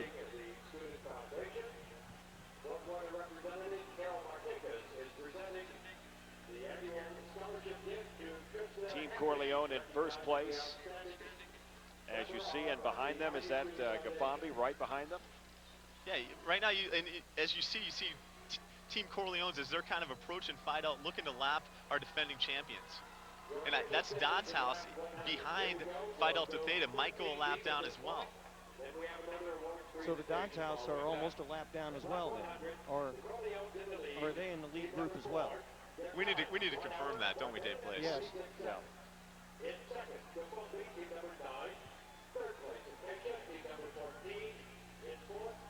I was thinking the Dodd's House was on equal mileage, and the difference in placement is just due to the exchanges. Chuck Crabb just gave Acacia the third place spot, which is significant ways behind Team Gafambi and the Corleones. I think that would put Dodd's House one lap down. Right, okay. So we are seeing the Corleones really push it out there, and we're really looking at maybe 1-2 contenders for the championship of this race. I think you're exactly right, Dave. Now we have our next presentation. This is the Council for Executive Student Leadership, which will be presented twice at $500 Outstanding Student Leadership Scholarship today. You can take a look at Sigma Pi pulling the pack around right now, and that's Pi Kappa Phi coming ahead for them. 108 laps have been completed of the Little 500. Team Corleone continues to lead, and in second place it is team number 9, Gafambi. Third place, you have team number 14, Acacia, who's a significant ways back behind our leaders. So it is 1 and 2 there. You see Gafambi in second, Corleone's first, and Dodd's House in third place, or fourth place, make that. It's an exciting race. Cloudy day. Nice and cool at Bill Armstrong Stadium. The action, though, heating up. The Little 500 on Insight.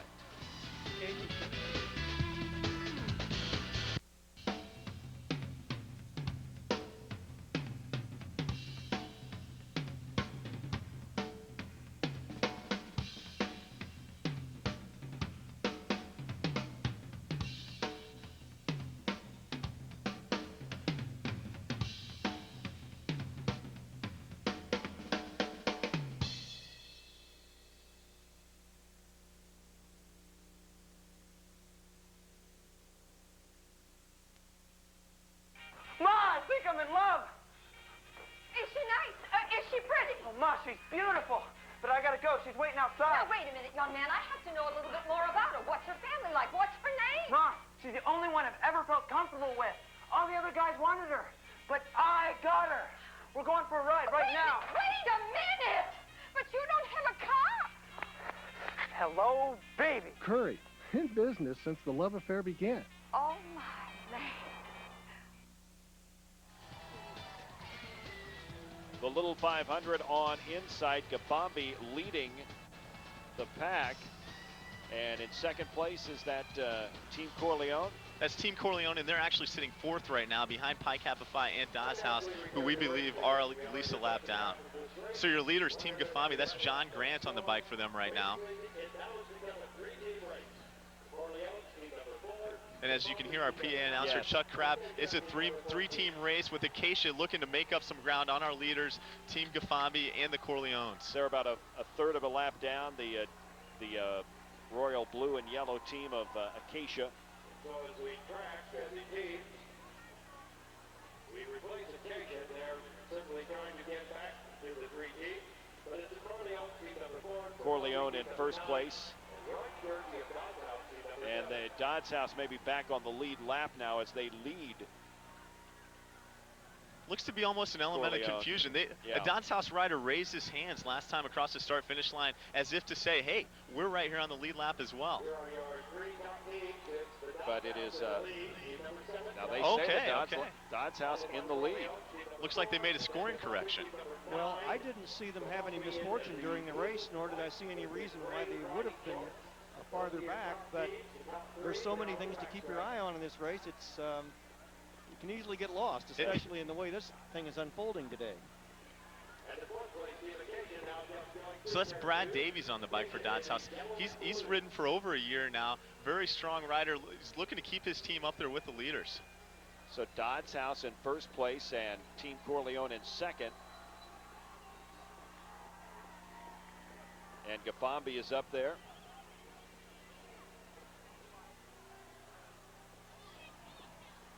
Kind of a strange race. Hard to keep up with, and teams with the exchanges and with the way there has been really no pack and no everything's strung out here. This race is a lot like the races used to be in the old days, but for different reasons. In the old days, things would get torn up like this because of frequent exchanges of everybody. And today, it's just simply been a race of attrition due to the pace of the race. I think you're exactly right, Dave. It's almost like the best riders in this race got together and said, hey, we're going to keep it hot from the start. Some of them, it's worked to their favor. Some of them, it hasn't worked to their favor, and we've seen some unfortunate incidents. The Fijis have gone down. Team Major Taylor looks to be a little ways back as the Corleones and Gafambi just pump on, establishing a little distance right now between our third place team, Dodds House. They have a fresh Dodds House with a fresh rider on the bike, though. The Corleones with an exchange, bike to bike. You see the rider touch. He's back on. They'll look back to get with the team, with the leaders, Gafambi, quite quickly. 116 laps have been completed of the Little 500. Some of the stories that have occurred today. The Fiji mishap on the exchange that took them out, and the Fidel incident that means that they will have a very hard time defending their championship. In fact, they've fallen out of the top 10 right now, according to the scoreboard.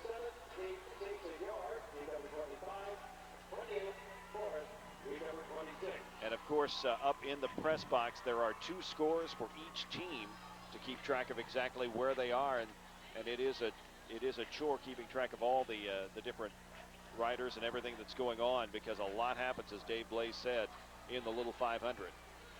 And luckily, we have computerized system going on now. There's chips that actually sit in the front wheel of these riders, so the official results are computerized. Well, looks like a mechanical problem for Team Alta, Team 16. The rider pulled right off the track into the infield. I think it's a chain off, if I'm not mistaken. That's Corleone's our leader in first, Dodds House in second, Team Gafambi in third. And where is Acacia?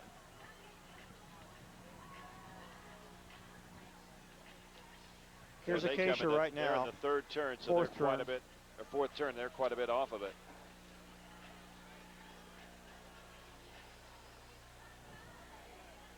they're a good half lap down, if not more. Well, they're more than that. It looks to me like they're in jeopardy of being lapped the way things are going, because they're losing ground each lap rather than gaining.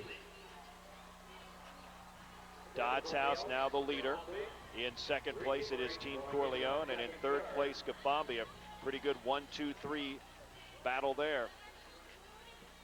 Pretty interesting right now. A team once dominated by the Greek system. You see two independent teams up there, and Dodds House, who's won the race once, fighting for a second crown today.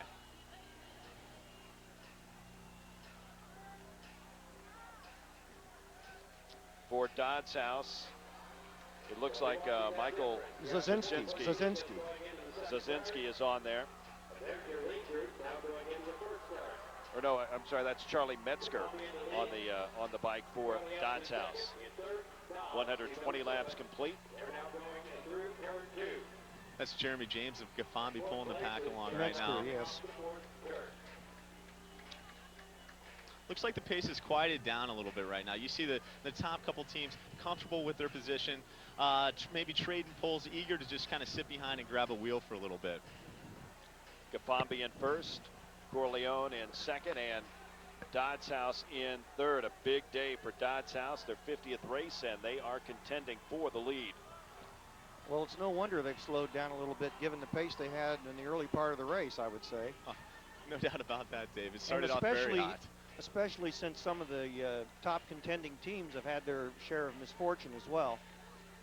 Unfortunately, the Phi Deltas going down, the Phi Gamma Deltas and Team Major Taylor kind of dropping back from the leaders. They are right now a lap behind Dodds House.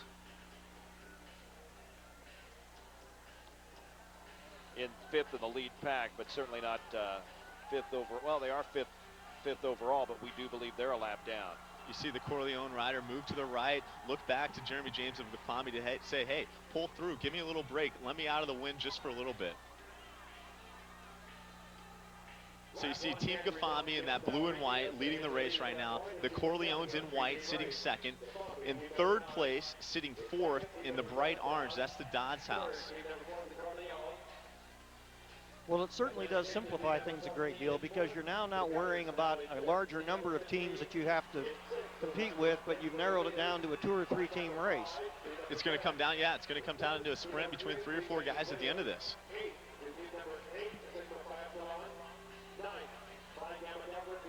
Team Corleone now in first place, Gafambi in second, Dodds House in third place.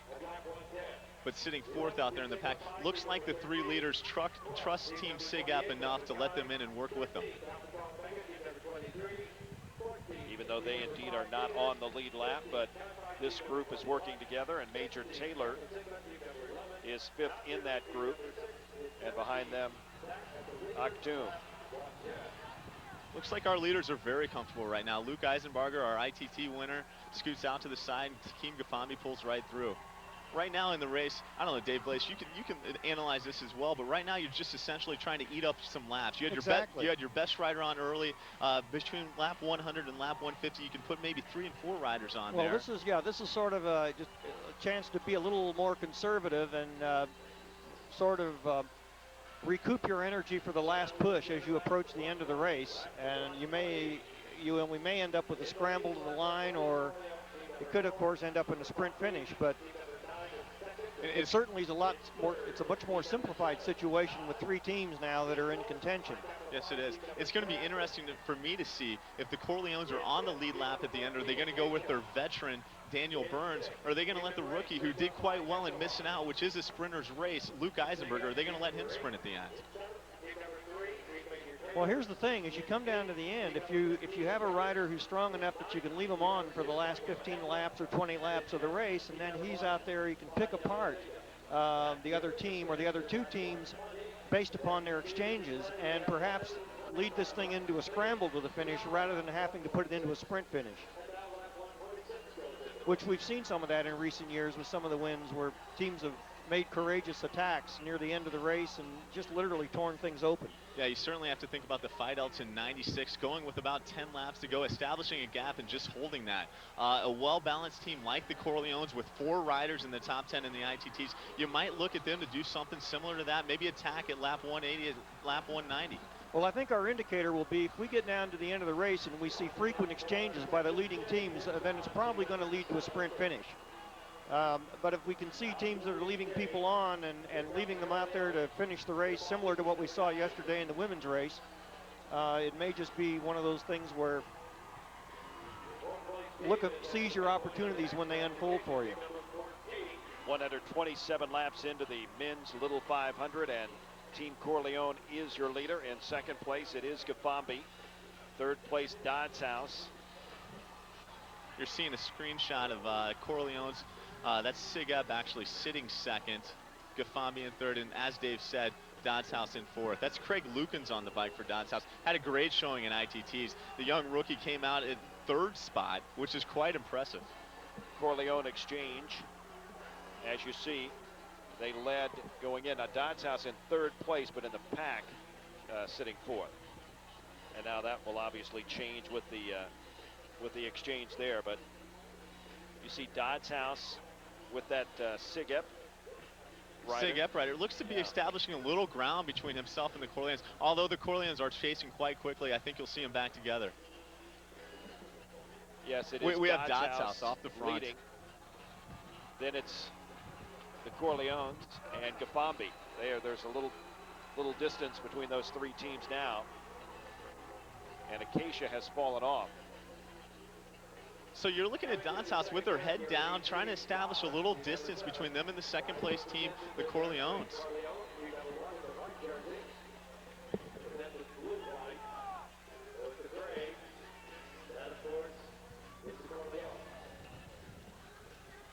And we see a team. That's Tom Moore on the bike for Dodds House. Tom, a very interesting guy. As you see, he's a major in trombone performance. Quite talented guy, both on the bike and off.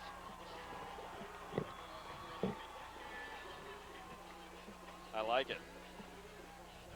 Lap 130 in the books. It is Team Corleone in first place. And in second place, we've got Gafambi, according to the scoreboard. And as we've mentioned, the defending champion Fidel team has fallen off. Fiji's have had a difficult day again. They had trouble last year, and that trouble continued today with a dramatic exchange that they ended up bumping into another rider and falling down. That's a major story that's gone on today. In my eyes, it's really unfortunate when a team that might be a lap or so down does have an incident with the leaders. That's just really something you don't want to see. And I think a little bit of a confusing day as far as the scoring of the race, as we've seen some teams kind of move up and down, and the Fidelts that we thought maybe had caught up but indeed were a lap down and have fallen out of contention for the lap. Actually now they show them in 10th place, so they might be able to creep back into a 10th place finish. The Fijis are back in 9th place. Team Major Taylor now 7th, but it is Team Corleone in first place and team number 9, Gafambi. Now there are some obvious ramifications of the bad exchanges, Jason. Yeah, a bad exchange can hurt you at any point in the race. It's not only hurts you in qualifications, but in the race as well. Here you're taking a look at, that's a box exchange. It looks like the rider came in a little bit too quick. Another one. It's all about timing with exchanges. 2 riders need to be on the same page. The rider picking up the bike needs to be running at the exact same speed as the rider coming in. A smooth exchange, great transition, if it's done correctly. And another thing that I've noticed too, and when you're doing an exchange, you have to really concentrate on running straight ahead, parallel with the motion of the bike. A lot of times you tend to want to veer away from it, which makes it impossible to... Oh, that's exactly what you have to see right there. As you see the stem come right into the palm, the rider picks it up, gets it up to speed very quickly. That might be the difference at the end of this race. With only 2, 3, 4 teams on the lead lap, exchanges, individual time trials, that's what it's going to come down to. As we come back to live action here at Armstrong Stadium, Dodds House in first place.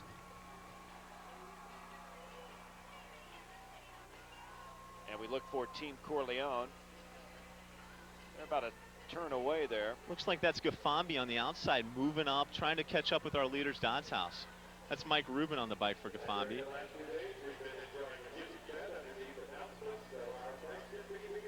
Dodds House, Gafambi, and here comes Corleone. Corleone in In third. the fourth corner.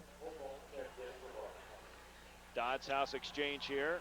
That was Craig Lukens getting off the bike, and actually Tom Moore, our trombone performance major, is now on the bike. It was my mistake earlier. Well, Dodds still has the lead even with the exchange, but Gafambi and Corleone are close at hand. Look at them racing down the backstretch right now. A little distance between them. You see everybody down in the drops just pumping those legs. As Dave Blaze mentioned earlier, obviously these guys have to push a high cadence. They have to move up in the saddle, get those hips over the pedals to keep the bikes up to speed. So the three leaders all together there. Dodds House and Gafambi trying to move up right behind them, and Corleone in third.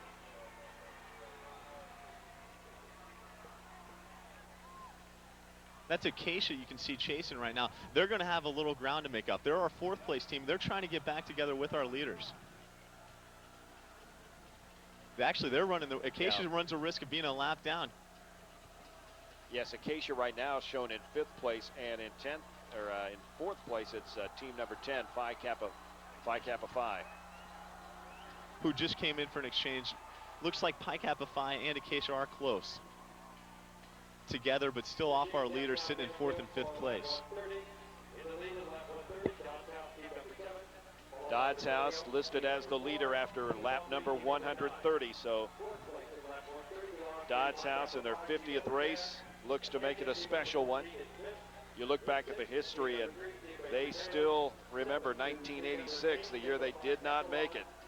And that is something that burns in them to this day, and something they didn't want to ever happen again. They were going for the pole that day, and on the 3rd attempt maybe pushed it a little bit too much and didn't make it. Yeah, if you talk to any Dodds House rider, that's a story you hear from them quite often. You talk to John Purvis, Alex Eaton, even their coach reminds them quite often of that day they didn't make the race. I guess they hang a picture of it next to their trophy case. They don't want to be reminded of it. They're in the race today and they're contending for a championship. Wow. Dodds House in 1st place. This one's shaping up to be a pretty good one. They're ahead of the Fiji rider there, and we chronicled their disappointing exchange.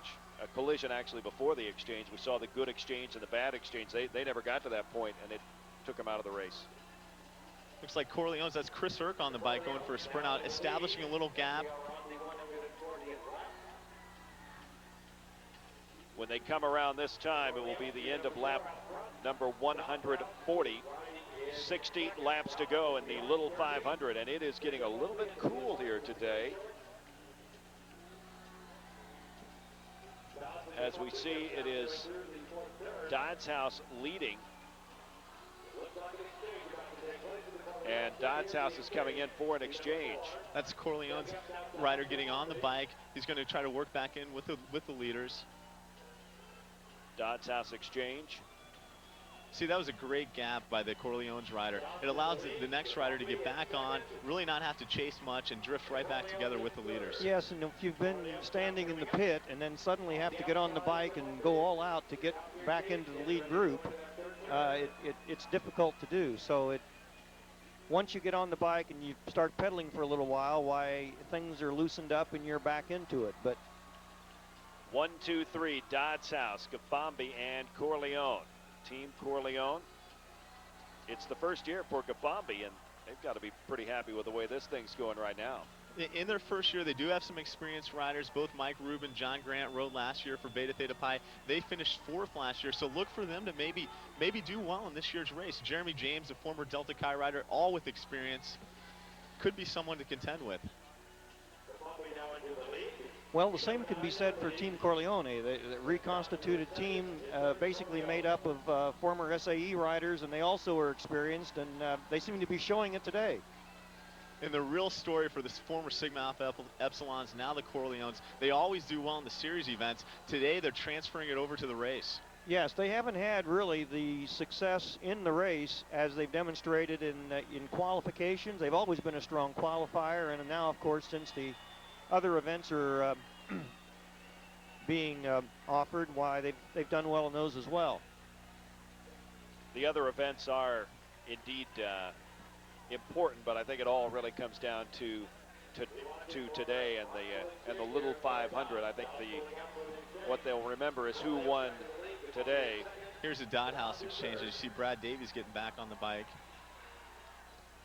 Clean exchange there, and Team Corleone and Gafambi, you see 1 and 2. The major difference between that Team Corleone exchange, as we saw earlier, and the Dodds House exchange that just happened, is the Dodds House rider, Brad Davies, he's going to be asked to do a little work and catch up with our leaders, Team Corleone and Gafambi.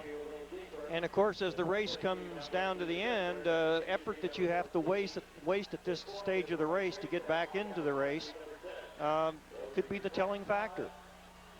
Now he's doing a good job of getting back in, but he's paying a price. Gafambi exchange here. One thing we know, Gafambi in their first year, they haven't won it. Also, the Corleones haven't won it, and Dodds House has 1 victory, so whoever wins, it'll be significant.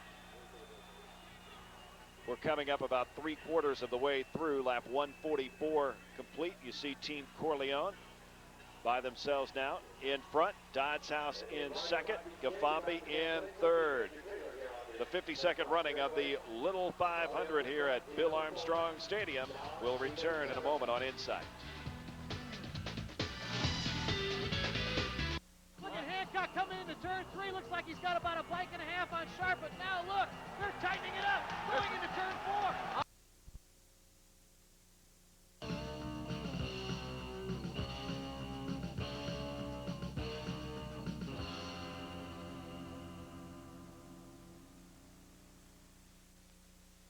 Finally, winter's over. Spring is here. Summer is on the way, and vacations are right around the corner.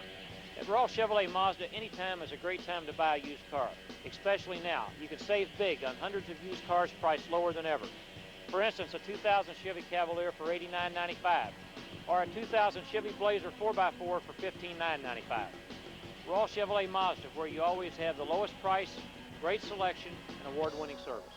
Why drive for an R when you can get here in minutes? Back here at Bill Armstrong Stadium, and you see Godspeed is down. It is Dodds House in first. Actually, it looks like now Gafambi has taken first place, Dodds House second, and Team Corleone in third place. Boy, what a beautiful event. What a great weekend. This is the world's greatest college weekend, the world's greatest college race. The color, the pageantry, everything that goes to making this just a tremendous event. And when you add an exciting bike race to it with a good finish that we look like we're going to have, it all makes it even better. Truly unique race, Dave. With a single speed, with a coaster brake, you're right around on that thing, and people ask you what you're doing. This is the only place in the world that you're going to see a race like this, and I think that's why Lance Armstrong likes it so much. You just look at this facility and you think this is an intramural event. It is filled with spectators. Everywhere you look, about 20,000 people here, all dressed in colors. And one thing that I want is a little bit, maybe 1% of the T-shirt revenue. I think that's got to be significant here today. Certainly a lot. Oh, man. Well, it does look like a full house today. It does. And incidentally, the times have slowed up. We're running about 39-second laps right now. You see the press box there, which is new. And you see the color there. Wow. Those are people all enjoying the day. And that's Phi Delta Theta. Although they are a returning champion, they are a lap down. That's Team Corleone's in white, which is actually our leaders. So Major Taylor and Phi Delta Theta move ahead of our leader, Corleone. What you see right now is teams that are one lap or 2 laps down, working with the leaders right now. If I was on the lead lap, I wouldn't feel comfortable with that. I'd want to be up front. 50 laps to go. We went to 150 with that passing for the Corleones and Dodds House.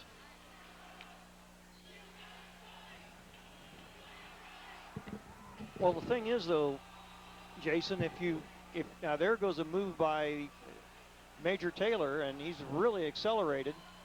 Looks like he's coming in for an exchange. Red team But off if the front. if you've got a rider in front of you that's breaking the wind, and you know you've got control of the race, you know who your competitors are, it's down to a 2 or 3 team race, why not take the benefit of the wind? And just keep control of things. It doesn't hurt to let someone else lead for you. I think it really comes down to knowing the riders in front of you. Are you comfortable sitting behind them? Are they people you've ridden behind in practice? Well, sure. And you generally you'll know the people that you think you can trust. You're taking a look at Dan Burns for the Corleones leading the race right now.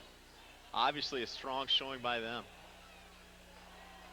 No, there's the no. Fidelt runner down, Fidelt biker down, and about 3 bikes there involved. It has been a tough day for that rider of the Fidelts. He already had some cinders on his jersey, and we go to yellow. And that's the second time the Fidelts have been down on the track. And now they look to even lose a chance to finish in the top 10. They do a bike exchange, but they were sitting in 10th place and now look to go even further down in the little 5. That's really unfortunate. His team is strong as Phi Delta Theta, our defending champion. You just don't want to see that. You'd like to see them be able to mix it up with the leaders at the end. So Dodds House, Corleones, and Team Gafambi. Phi Delta Theta 20 years ago won it by I'd say about 4 inches. And they have won it 3 times since. But today has been a tough day for them, Jason. You can see them in yellow right now. Looks like a rubbing of wheels. Riders being pushed out. The Phi Delta Theta rider going down as a result of it. You try to sit as close as you can to the rider in front of you, but if you get too close, or if they move over and you're a little bit overlapped and you touch wheels, you've got a chain reaction and an accident. And what it really comes down to, especially in a pack like we had here, it's the contrasted talent. There's a lot of riders where this is their first race. This might be their first year on a bike. You have other riders that are experienced. They race in the summertime. They're more comfortable riding in close groups like this pack today. Still on yellow. We'll watch Chappie Blackwell to see if he gives the green, but nope. Looks like it's going to be, here come the leaders, so if it is the green, yes it is, here it goes. The green flag is out. Full speed racing. 3-team race, and it looks like Gafambi took the lead off the green flag there.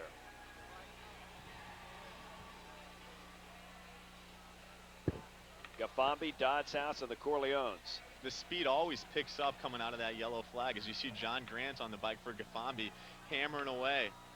Is it an advantage to be a little bit behind on a green flag situation? You get to accelerate a little bit more? Well, I don't really know, Dave. You might want to be up front. The advantage to being up front is you stay away from wrecks. The advantage is to sit in 3rd and 4th, or you're drafting off that wind, and it's a little bit easier. Well, I was talking about when you go from yellow to green. What that really does is hurt the teams that went down in the wreck. They might be trying to put some more time into some teams that are off the back, because obviously you get the green when you are the leader, and if you're a lap down, you don't see the green quite so quickly. Easy to follow now, a 3-team race. Gafambi is in 1st place, Dodds House in 2nd, and Team Corleone in 3rd. Gafambi in that blue jersey with the white stripe down the side, Dodds House in our bright orange, and Team Corleone's in the white. 156 laps complete. There you see Gafambi, Dodds House, and Corleone. 1, 2, 3. Looks like Gafambi's moving out. Maybe an exchange coming. Looks like they are getting ready for an exchange, so the leader is coming in for an exchange when we hit the start finish. This is exactly what you want to see if you're that rider waiting to get on the bike, is your teammate establishing a significant gap between the number 2 and 3 teams. Great job by John Grant. It looks like a bike exchange back to Jeremy James. Bike exchange, and they still have the lead. Yep, they still have the lead right now. There's another looks like an Acacia rider went down. Oh, and goodness. a big one there in turn 2. Or but turn one, I should say. Our leaders escaped that. It looks like Yeah, Dodds they were House well ahead got of through Gafambi as well as the Corleones. Barely. Yeah. That. Again, that argues strongly for staying up in the front part. That of sure the does. group. And what really shocks you is Acacia looked to be leading that when they went down. It might have been a slip out of the wheel. I'm not sure. So was Major Taylor also in the incident. Dodds House, you see, in first, Gafambi in second, and the Corleones third, as we have another incident here. And that will give us some more yellow flag time in here. You see the lead. Oh, the leader. That was a Corleone. Oh my! That was that was a harrowing experience there for Corleone. And that was a split-second decision, Dave. Looked like he had to cut inside, didn't want to run the risk of going outside. What's really a shocker there is that the Acacia rider didn't look to touch wheels with anybody. He looked to go down on his own. Yeah, that's what I said. It looked like a very narrow escape for the leaders up there, and Corleone was the one that was the closest to it, it looked like. Your whole championship on the line.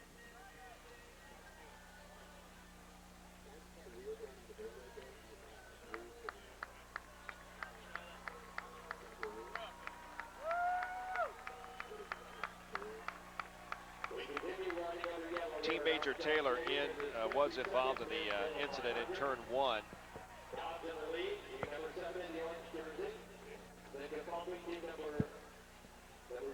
Team Major Taylor obviously brings a lot of credentials to this race.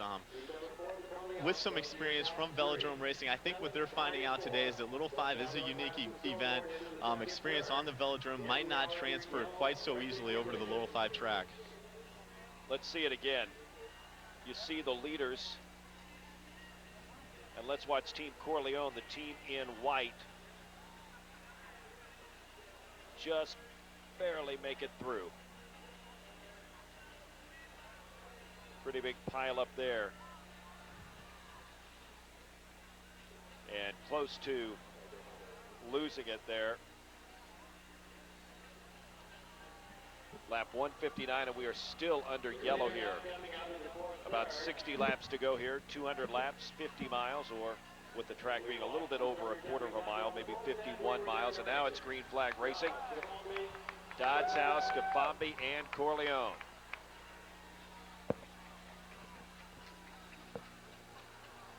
Dodds House now breaking away a little bit. Gafambi, maybe about 4 bike lengths ahead of Gafambi, Dodds House is. That pace always starts out quick right after that yellow flag as Brad Davies for Dodds House looks to be pushing the pace on the front. That's Jeremy James sitting in that nice second position where you like to be on the bike. Mike Zasinski of Sigma Phi Epsilon in third, and Dan Burns for the Corleones in fourth.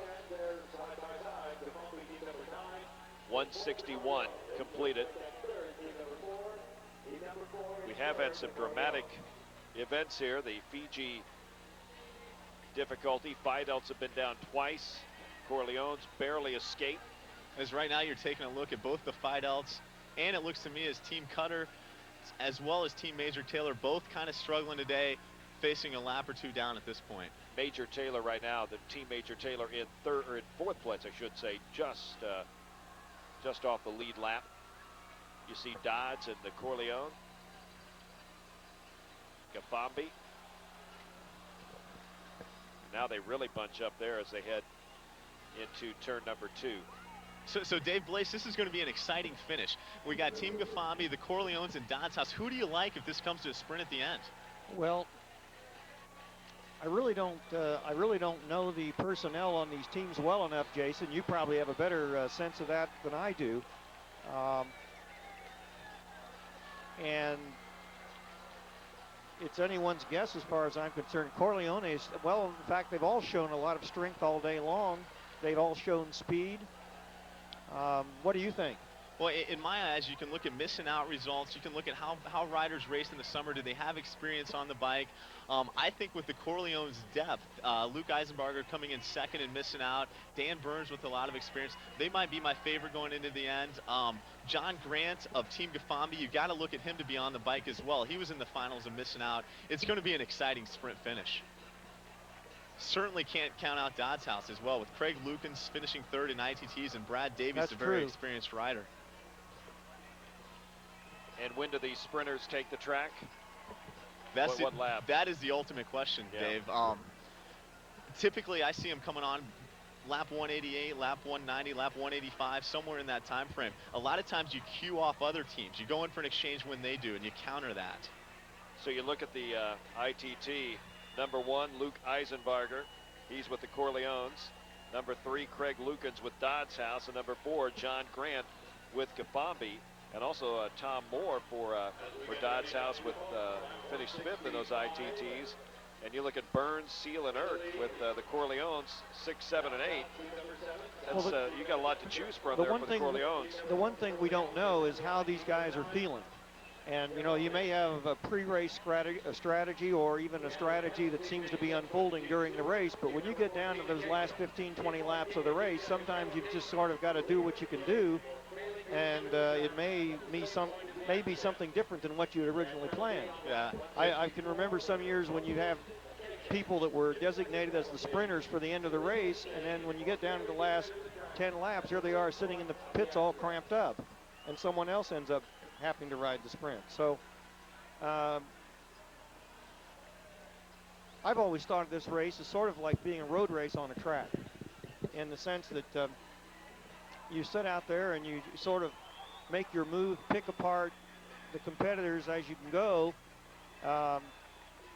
instead of looking at it as a regular track race, as like compared to a velodrome race. But Dave, you're certainly experienced. At what point in time would you like to be back on the bike if you're going to finish this race off today? Well, you know, when I rode, I mean, I think I finished with the last 20, 25 laps, something like that. Wow. And it was mainly at that point, we had a lead of about, well, I don't know, 9, 10 seconds, something like that. And the track conditions were so bad, I rode just fast enough to maintain the lead.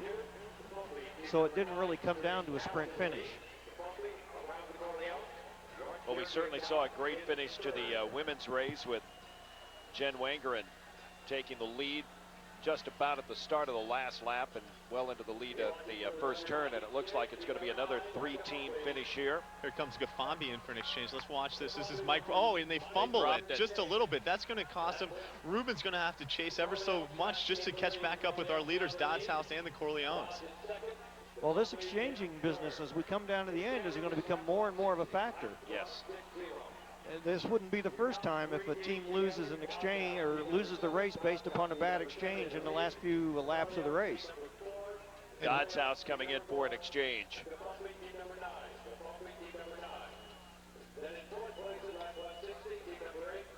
Looks like the Corleones are off the front and getting a draft as the Dodds House comes in for an exchange. Dodds House in second right now. Let's take a look at it. These all become big now. Well, and the other thing is, too, as you approach And the they're end of the off. race, and if you're doing a lot of frequent exchanges, it's like running intervals. And it's like doing intervals near the end of this whole thing rather than at the start when you're fresh.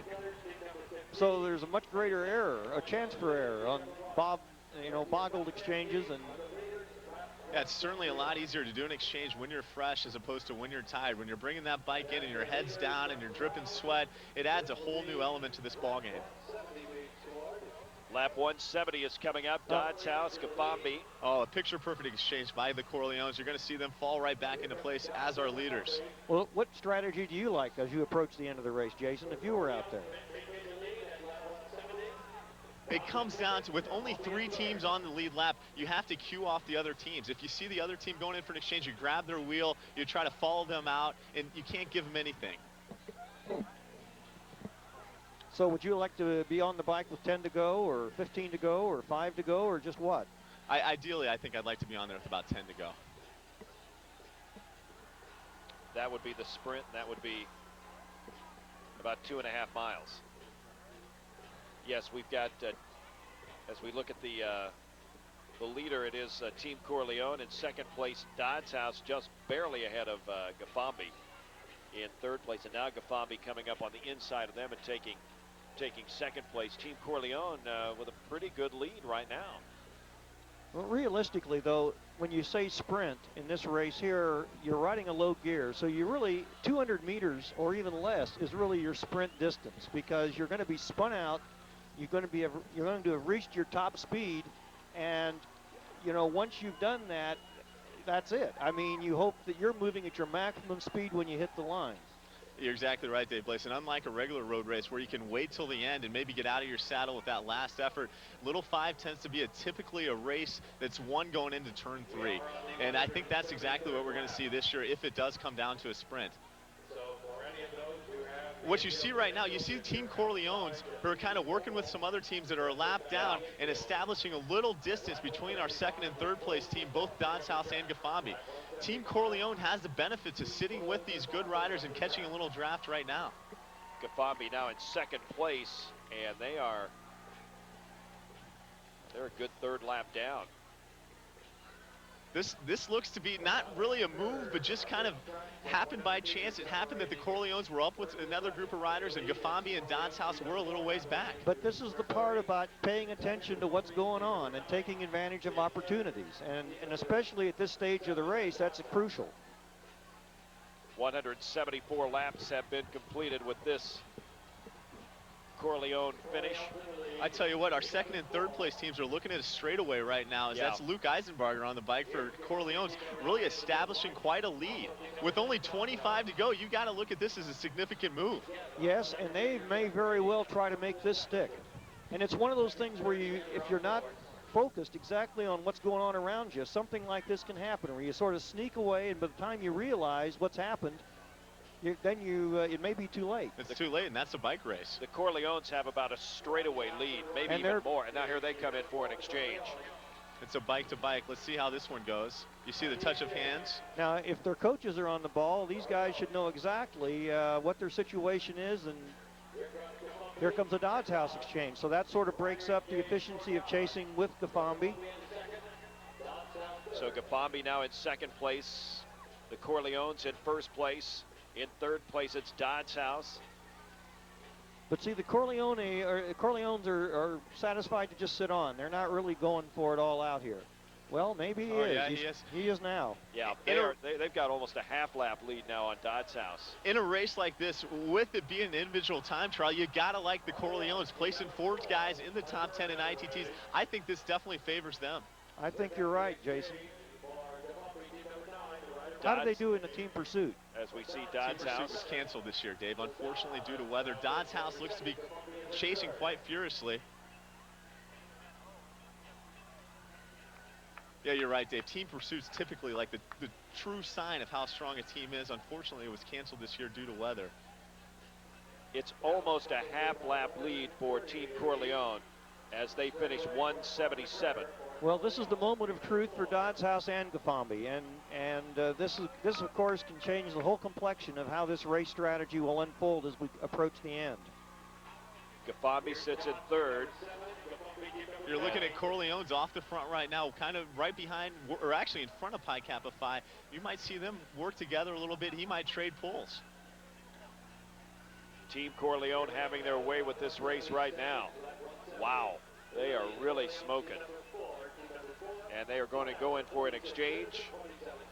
So you don't look for this to be the sprint exchange, but they've got really 4 sprinters out there. I mean, they can go to any one of them and be effective. The trouble is, when you have to make these frequent exchanges at this stage in the race, every time you make an exchange, there's the potential for disaster. And although their exchanges have been good, it only takes 1 or 2 screw-ups at this crucial stage to completely change the complexion of it. So the advantage they have right now could easily evaporate with a bad exchange. Well, we have an exciting conclusion coming up. We know Team Corleone, can they hang on, or will it be Dodds House or Gafambi? We'll crown a champion coming up on Insight.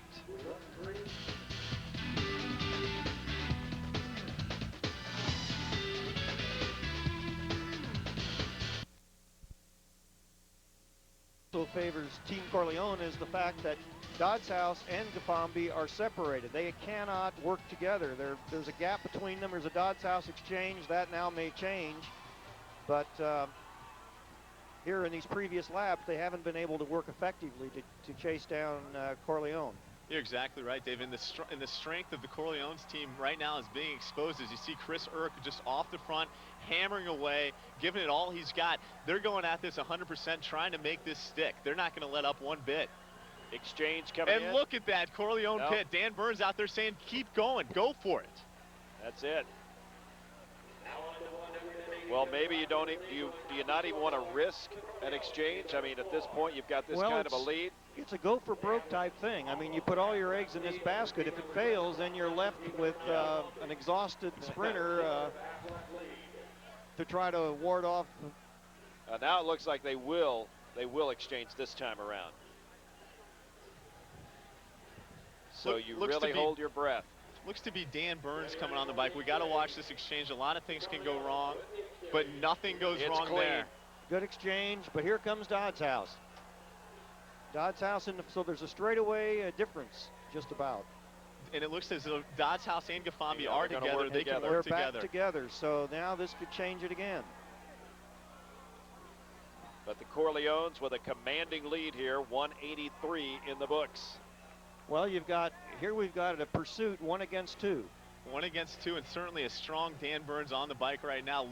He's got that checkered flag in his sights. He's looking to close it out right now. Well, I think the checkered flag will go well with their uniform.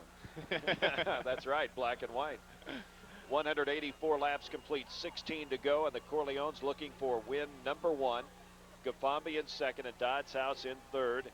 A cloudy day, but the rain has held off. It's turned a little bit cooler. And we see Dan Burns, a public finance major for the Corleone team, and looking to add a championship. It would be their first.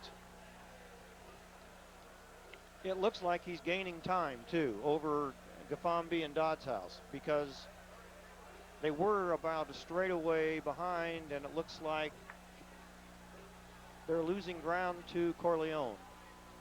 And if the Corleones do win, it would be a double for the Independents. The Roadrunners won yesterday with the women's race, so the Corleones would take first place. And you just it saw looks a like Dodds right House now exchange. It is going to be a Dodds House exchange, but it looks really good for Team Corleone right now.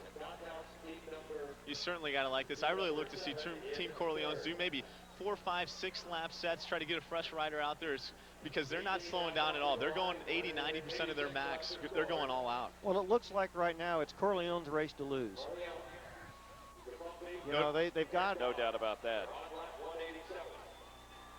Without an exchange Oh, and there's Dodds House down. And Dodds House goes down along with Acacia. So that makes it a 2-team race.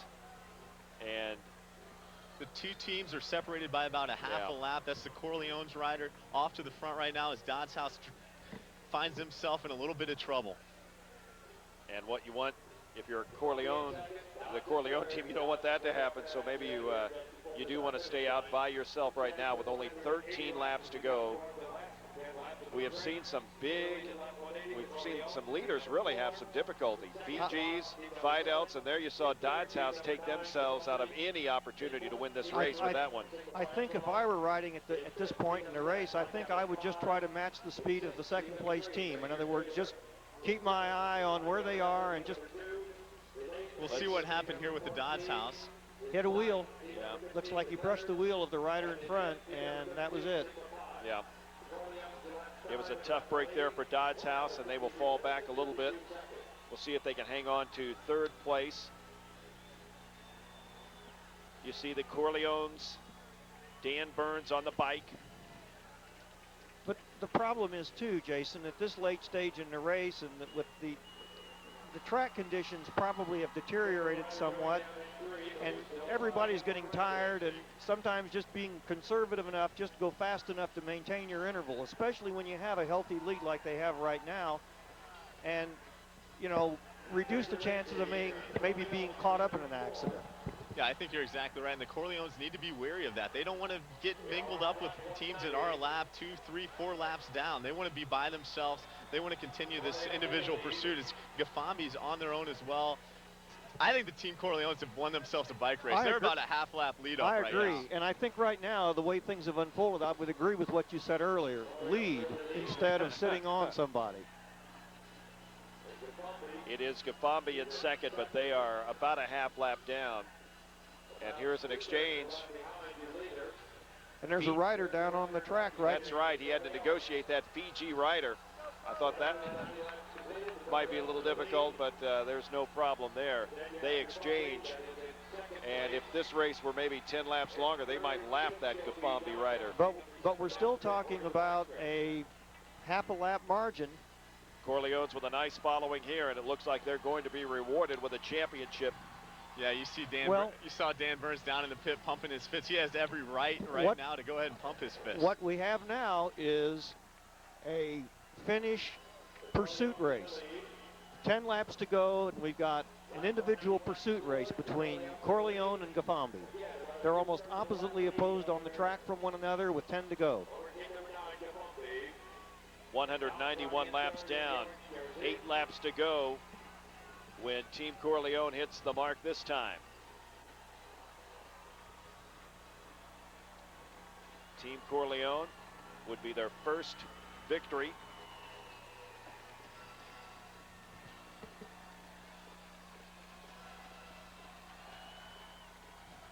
In fact, 10 laps to go is 2.5 miles, which is a pursuit distance, 4,000 meters. And it's pretty hard to catch your the other rider in a pursuit race unless somebody just falls apart. Oh, I agree, Dave. I wouldn't want to start where Gafambi is right now. Looks to me, you got Luke Eisenbarger on the bike for the Corleones. He finished in the top 2 in ITTs and the top 2 in Missing Out. Certainly a strong rider. Everything's going right for the Corleones right now, and you can look for them to win this little 5 in 2002. Clint Seal is from Indianapolis, a management major. Daniel Burns, public finance from Indy.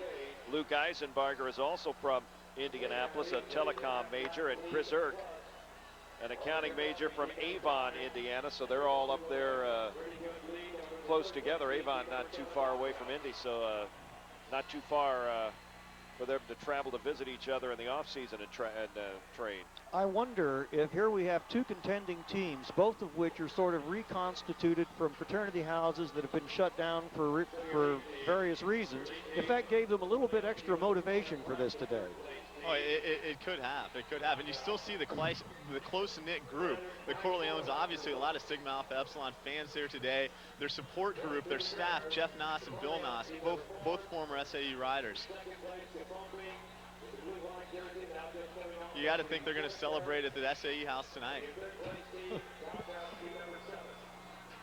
So how does that work? The SAE house would welcome them and say, hey, come on? You know what? I'm not entirely sure. I know they faced probationary measures where they were asked not to ride as SAE this year. They formed an independent team, the Corleones, named after the movie The Godfather. Yeah. And here they are today winning themselves a bike race. 195 laps down, less than 5 to go.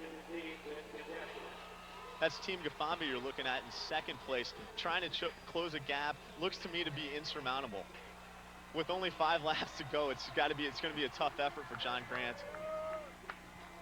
I mean, he could even have a flat tire at this point and still win, I think. He'd just keep going. Well, there will not be a track record. The track record for the 1986 Cutters, 2 hours, 1 minute and 44 seconds. We're already over 2:02 on the board, so it will not be a record. Well, this field started out so fast. I think they just it really broke everything up so badly. There was no real effective pack after a while. Team Corleone with a good exchange, and that is probably the final exchange they'll make. We're up to 197 when they come around. About 3.5 laps to go, and Team Corleone will be the champion unless something really major happens. And that's Chris Irk on the bike for the Corleones, looking to finish it out. Right now, he's just got to stay away from all this lap traffic, keep his eyes focused forward, and look to finish this race out. Chris Irk, 8th in individual time trials. 4 of the, I guess it wasn't hard to figure that the Corleones were going to be good. 4 of the top 8 in time trials. And it has been kind of a time trial atmosphere here. Not a pack race, but very impressive performance for the Corleones, and they're going to win their first. The time trial skill is a very important skill in racing, particularly when you have to go out there and do it on your own, like against the wind and all. And in all the great races, the strengths are that you're a good time trialer, and if there are hills, it helps to be a great climber as well. Less than 2 laps to go for Team Corleone. And you see Chris Irk, the accounting major, on the bike. And they're going to win this race. He comes down for turn 4. And when he comes across this time, Dave, he's going to get the checkered flag signifying 1 lap to go. Chappie Blackwell. White flag. I'm sorry, the white flag. What was I thinking? I was counting 1 lap ahead too soon. Well, you knew with about 20 laps to go, he was eventually going to get the checkered. What an effort today by the Corleones. Not only did they ride a good race up front in the beginning, but then this significant move towards the end of the race. And when they just kind of took off, established a lead, and helped it with their strong time trialing skills. And the other contending teams didn't seem to catch up on it. They let him get out too far before they reacted. All right, and here's Chris Irk of the Team Corleones coming across for the checkered flag. Their first championship. Checkered flag for the Corleones. And Gafambi is going to finish second in this race. But it's going to take them a little time to get all the way around. That was almost a 3/4 of a lap win. I know Dan Burns is coming back next year for the Corleones. I don't know if Chris Irk is. They could be a force to be reckoned with in future years as well. They won that race by about 3/4 of a lap. Oh, yeah. There was the checkered flag for Gafambi just now, and there's the checkered for Dodds House finishing third. So, what a race that was. They have every reason to celebrate right now. Come on, boys. Smile a little bit. Let it hang out. You just won a bike race. Clint Seal, Daniel Burns, Luke Eisenbarger, and Chris Irk took it home for the Corleones. What a performance. Little 5 champions. Little 500 champions. Well, it was a race full of excitement, and I think unlike some races where a large pack basically stayed in contact the whole race, we didn't have these moments today where everybody was just sort of sitting around in a pack putting in their laps. There was a lot of attacking, a lot of surging throughout the race. The pack essentially fell apart into small little groups. In other words, it turned into a real bike race. I think you're exactly right. It could be a little bit of a trend that we're seeing. In 2000, we saw Chris Wojtowicz and the Cutters lap the field. If you ride it hard enough, the pack falls apart. That's the end result. Well, that's the men's Little 500 for 2002, and Team Corleone in their pit. Very excited. And a lot of teams very excited. I know a top 10 finish for several teams is an accomplishment in and of itself. And we'll take a look at the official results and go down there and talk to some of the winners of the Corleone team. Jason will be down there with the interviews on Inside, and it's just a tremendous day of racing here at Bill Armstrong Stadium. You see the color that makes this such a unique event and a great one, and that's why 20,000 people show up year after year. We will be back to wrap it up and talk to the winners. Congratulations to the Corleones, the champions of the Little 500.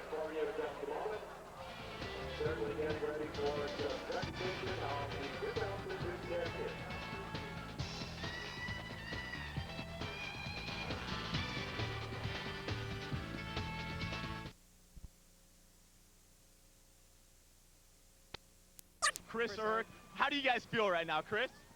Pretty good. Feel great. You guys got off the front early on, and you just kept going. You were off the front with probably 25 laps to go. What were you thinking out there, Luke? Well, our coaches just told us, I mean, we had the lead, and we just wanted to stretch it. We didn't want to lose the lead. Coaches just started sending us out. Short laps, hard laps, keep the lead, and just all the way to the end. We didn't want to have to do a sprint at the end, and it pulled through for us. Dan, you've ridden a couple of these races. Your team just came together for you here today. Do you have anything to say? I don't know. This is insane. We worked really hard all year, and everyone with these guys worked really, really, really hard. A lot harder than I've ever seen before, and it's insane. I can't believe we won. It's kind of surreal, but awesome group of guys. Yeah, keys to success coming in. You guys placed really well in ITTs. Did you know coming in you might want to make it a time trial towards the end? Yeah. No, I think that was our original plan. We talked about it for a while, just going out and turning it into a crit. I think there were some other teams out there that were capable of it, and we just kind of came out stronger, I think. Well, certainly, congratulations. How many of you guys are back for next year? Or can we see a Corleone victory back next year? All four of you guys. We're coming back for another one. We feel bad for the teams that went down because a lot of good teams went down. But we also worked hard, and we've been cursed for the last 40 years of wrecking, always getting taken out. Finally, the curse got lifted, and so Burns' curse is over. that was it. These three guys are the hardest workers. We got the chemistry, and it's here for next year. Okay, We're partying now. It's party time. Of course. So Team Corleone's coming away with the 52nd Little 500. Going back up to you in the booth, Dave. Thanks, guys. Wow, a happy bunch of guys, and they're ready for next year already, Dave Blaze.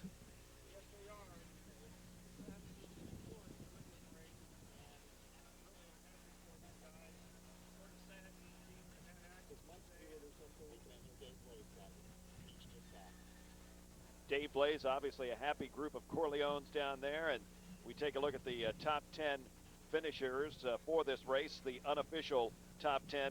In 10th place, it was Phi Delta Theta. They had a couple of incidents, actually one rider in particular with a lot of cinders on the jersey there, and it took them out of contention.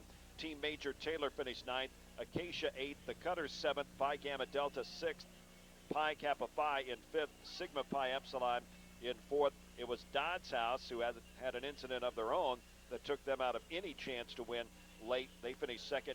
Gafambi finished 2nd, and the Corleones finished 1st, as you heard Jason Sonneborn interview the winners down on the track. Now, you look at Fiji, Phi Gamma Delta, they obviously had a difficult time today, and they were taken out of the race with an incident where they were going in for an exchange and actually fell down. So a tough day for them, but they did finish. They did finish 6th. And Dave Blaze, as you look at this race, Team Corleone clearly dominated the last 20 laps and won going away.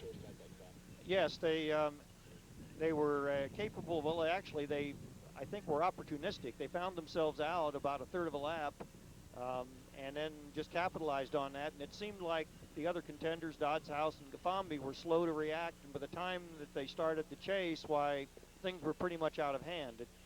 And it really turned into a pursuit race at the end. The accident there late in the race sort of took Dodd's House out of it, and then it became a classic pursuit race the last 10 laps between Gafambi and Corleone. And both teams rode a wonderful race all day long. In fact, I think I was happy to see the race unfold as it did. It was a very hard race. In fact, it was ridden so hard that the pack that usually has been present here most years to the end disintegrated. And in many ways it resembled the early races, but for a different reason. In the early days, the races were broken up because of the exchanges every 3 and 4 laps. And today it was just because it was a hard competitive race from the get-go. And so I'm happy for the winners, Corleone, and I congratulate them, and I feel badly for the teams that were cheated of an opportunity through accidents, but that's part of the way the racing goes here, and it was a great race.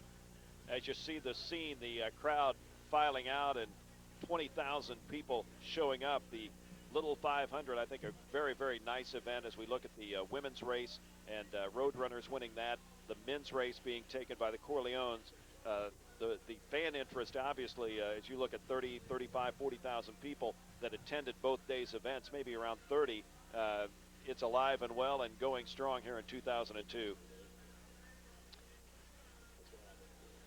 Well, it has been a great day of racing here at the Bill Armstrong Stadium. The Corleones winning it, and that will indeed wrap it up from Armstrong Stadium here at Indiana University for the 52nd running of the men's Little 500 on Insight. Dave Blaze, it's been a pleasure to work with you and an honor, and we thank you for lending your time to this event. The feeling is mutual, and it's been great. We would also like to give a special thanks to Kendall Harnett for supplying historical video, and a special thanks to the Indiana University Student Foundation and Jonathan Purvis. Again, today's top three.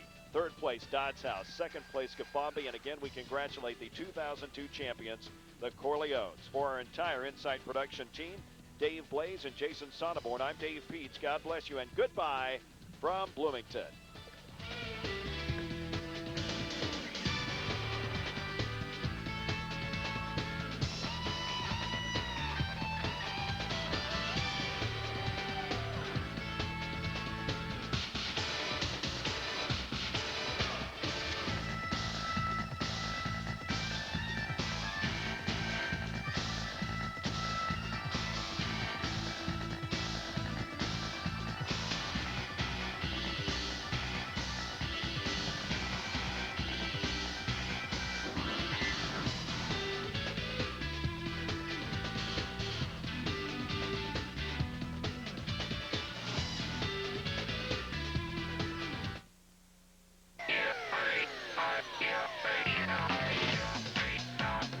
Massengill scoots one up and in. When you pass, the only place to pass, obviously, is on the top side. Nathan Frazier, his head on it. Sticks in the back of the net. Nathan Frazier with the equalizer. We are tied. Thank you. Happens to be my very first million seller with the Chiral, ladies and gentlemen. Before I knew it, flight time was rapidly approaching. Now, the solid rockets flight off. And from that point on, there is no doubt in your mind that you are going somewhere. You cannot use tax dollars on the sewage treatment plant. That is through user fees only, and the council has no say-so.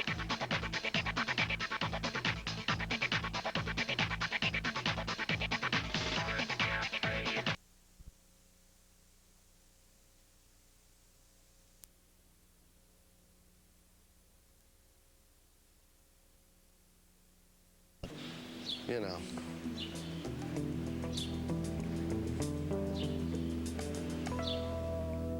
Are we outside the car or inside the car, senor? We're outside the Camera's passenger outside side of the car. It's going to be over on that street over there. Okay, so we need to get that positioned. Yeah, and I'm putting on my clothes and I'll be over there as soon as I can. Okay, so if I need that picture car, we're going to put the camera outside the car and we're going to shoot. Get that picture car there, Frank! Frank! Get out of here! Rain at the baseball. That goes on one of my maybe top 5 of all-time worst days. I don't want to go out. It was really crappy, it was really cold, it was really rainy, and it was all day long. The rainy day was where the lighting crew and the camera crew really their spirits sank. I guess they made a, whatever, wrong decision. You know, it seemed like everyone knew it was going to rain. And then we kept shooting for the 14, 15 hours or whatever it was that day. And it was just nuts. It was too much.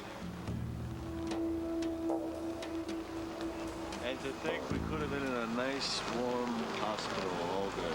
Oh, God, that day. Right there. Yeah. Jonesy's coming up to me. What can I do, Parker? How can I help? And I treated him just like a grip intern. Grab that stuff. Let's go. Put it over here. Cover that up. No. Do it like this. And he did it. Flip it to the yoke. Just like... All right. Motherfucker. I got 15 minutes if I understand. The kid leaves. I understand. All right. So I need the buckets up as quickly as they can get up when I lose the kid 15. Okay, bring a D in, please.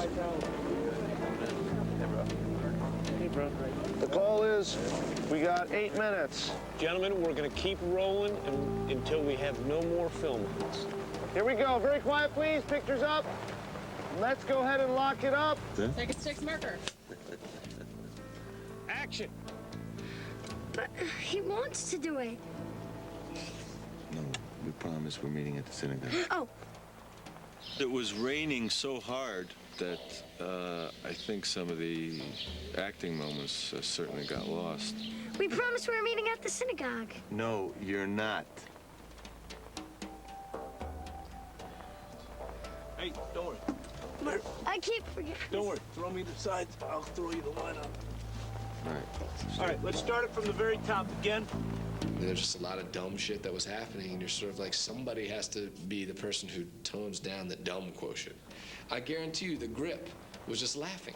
He was probably just sitting there going, well, this is gonna be a joke. There was nobody really taking charge of what was going on. And if he doesn't get better, this is the kind of thing that can fester into something very bad.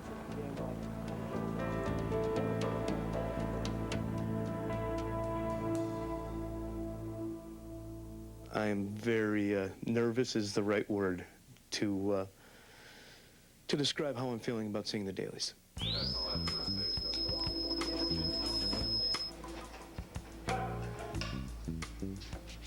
Why are we undercover? Cuz. This movie was all potential for everybody involved. For me, for Miramax, for the actors, for Pete Jones, for everybody.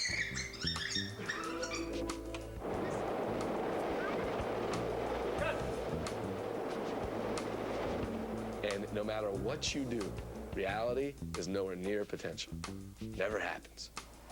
Yeah, I know, but my brother said that the big difference is that What you're going through right now is everybody. They're all sitting now going, God, you know, how do I make sure the movie's good? How do I make sure, given now that I know the reality, that I get what I need for my movie?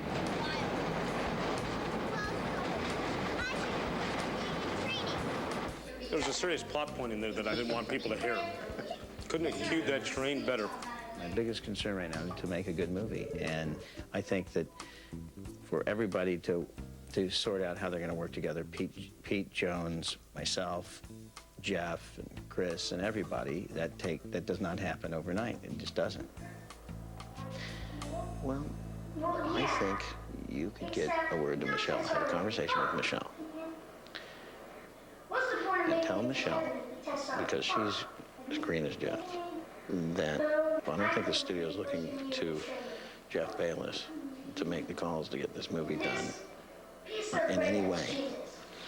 And I think you should let her know that, because I'm going to have a run-in with him, because I've already had a couple where he wouldn't shut the fuck up.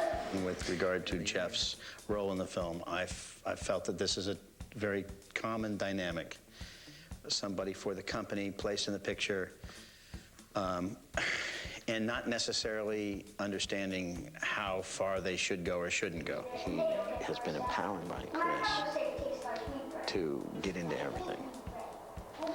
And sometimes it's like, it's not good. Yeah, not good at all. I guess basically Jeff, being his first time, it's just that whole inexperienced thing. That's the way I take it. Being young, I don't know. I mean, yeah, it is. I mean, I think people sometimes just don't want to take me seriously or take me less seriously than they should. Fortunately, I haven't really gotten into too many situations where, you know, it's been terribly problematic. I mean, I think people have been treating me really well, at least to my face. Well, you know, that's interesting. Jeff's pretty much a smart ass. I just need it done subtly so that she's clear on it, which I believe she is. There's a lot of riffs on movies. Movies are all about power, balance of power.